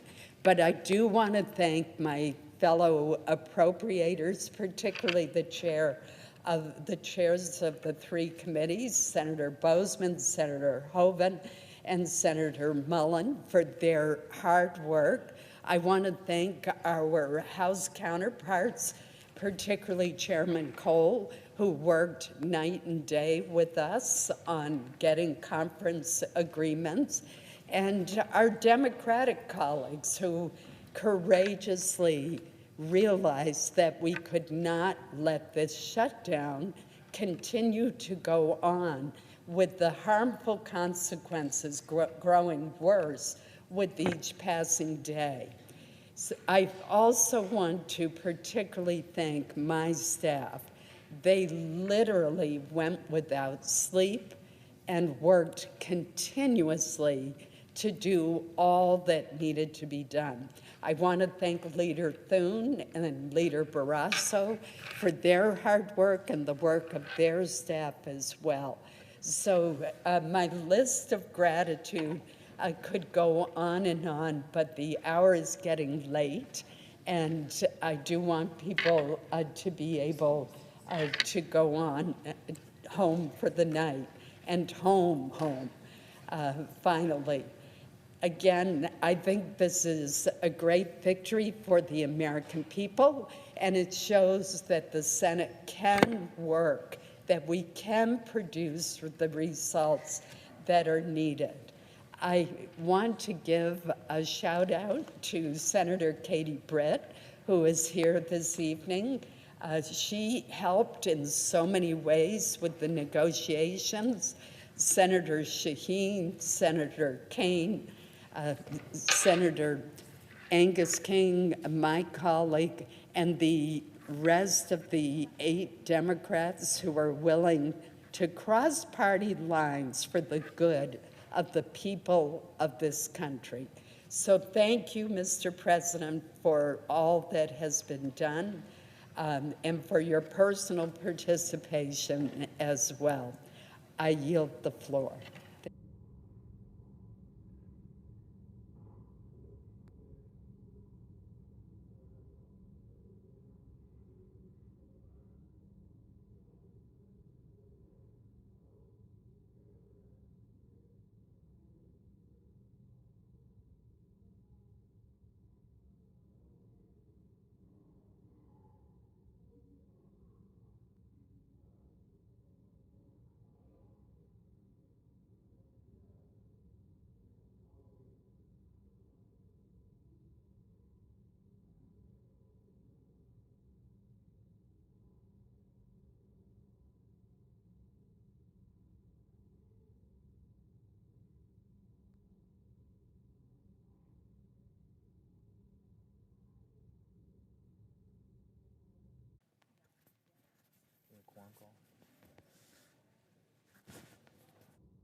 Mr. President. Majority Leader. Mr. President, this has been a very long road, quite literally the longest shutdown in history. I am very, very happy to be able to say that we are coming to the end.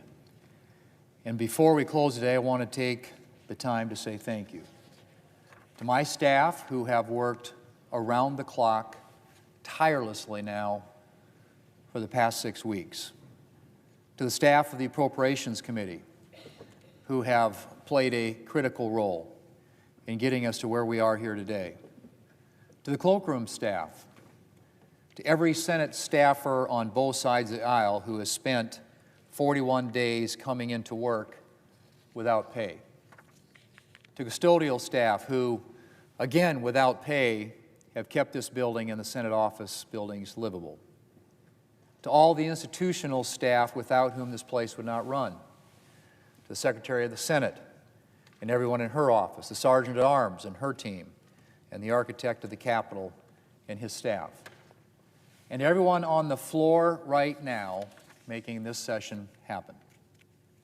and to the men and women of the United States Capitol Police who have shown up during the shutdown day in and day out to protect the rest of us. I'm humbled by and grateful for your service. I know that the strain of these weeks has been immense, that you all have families, rent to meet, bills to pay, car and mortgage payments. And I'm grateful for all you have done to keep the Senate running, and for all that you do every day, shutdown or no shutdown, to serve the Senate and to serve our country. And with that, after 6 excruciating weeks, I will stop talking and let all of you get some rest. Mr. President, I yield the floor.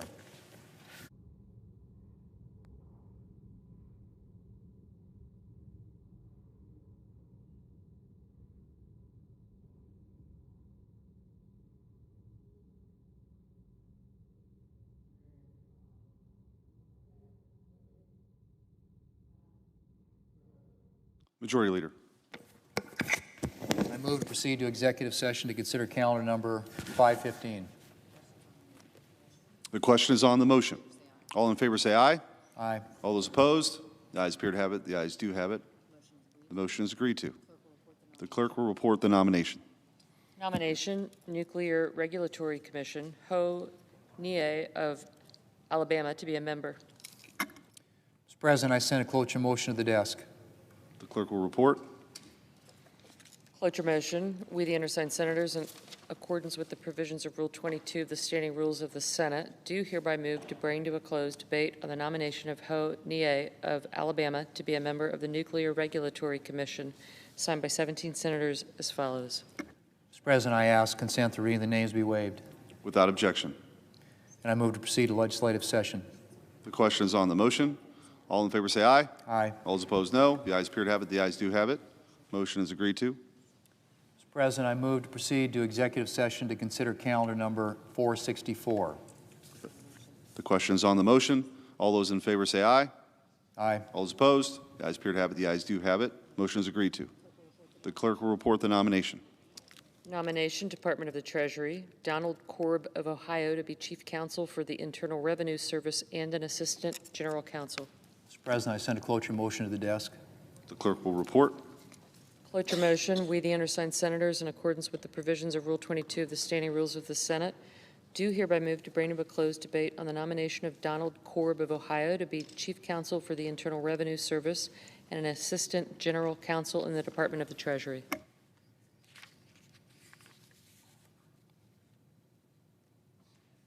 Mr. President, I sent a cloture motion to the desk.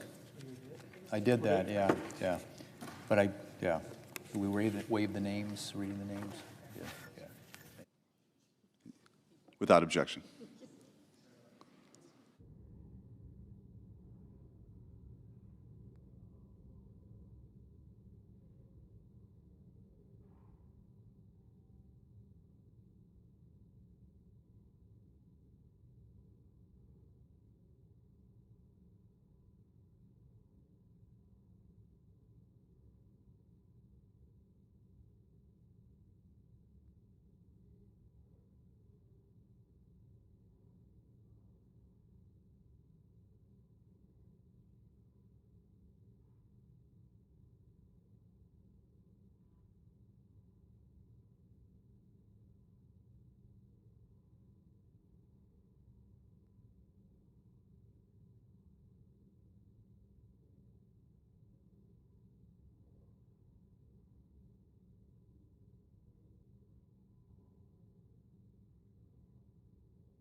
Mr. President. Majority Leader. Mr. President, I ask unanimous consent that the Senate resume legislative session and be in a period of morning business with senators permitted to speak therein for up to 10 minutes each. Without objection. And I ask unanimous consent that all members of the Republican Conference be authorized to sign duly enrolled bills or joint resolutions from November the 11th through November the 18th. Without objection, so ordered. Mr. President, I ask unanimous consent the Senate proceed to the consideration of SRS 497, which is at the desk. The clerk will report.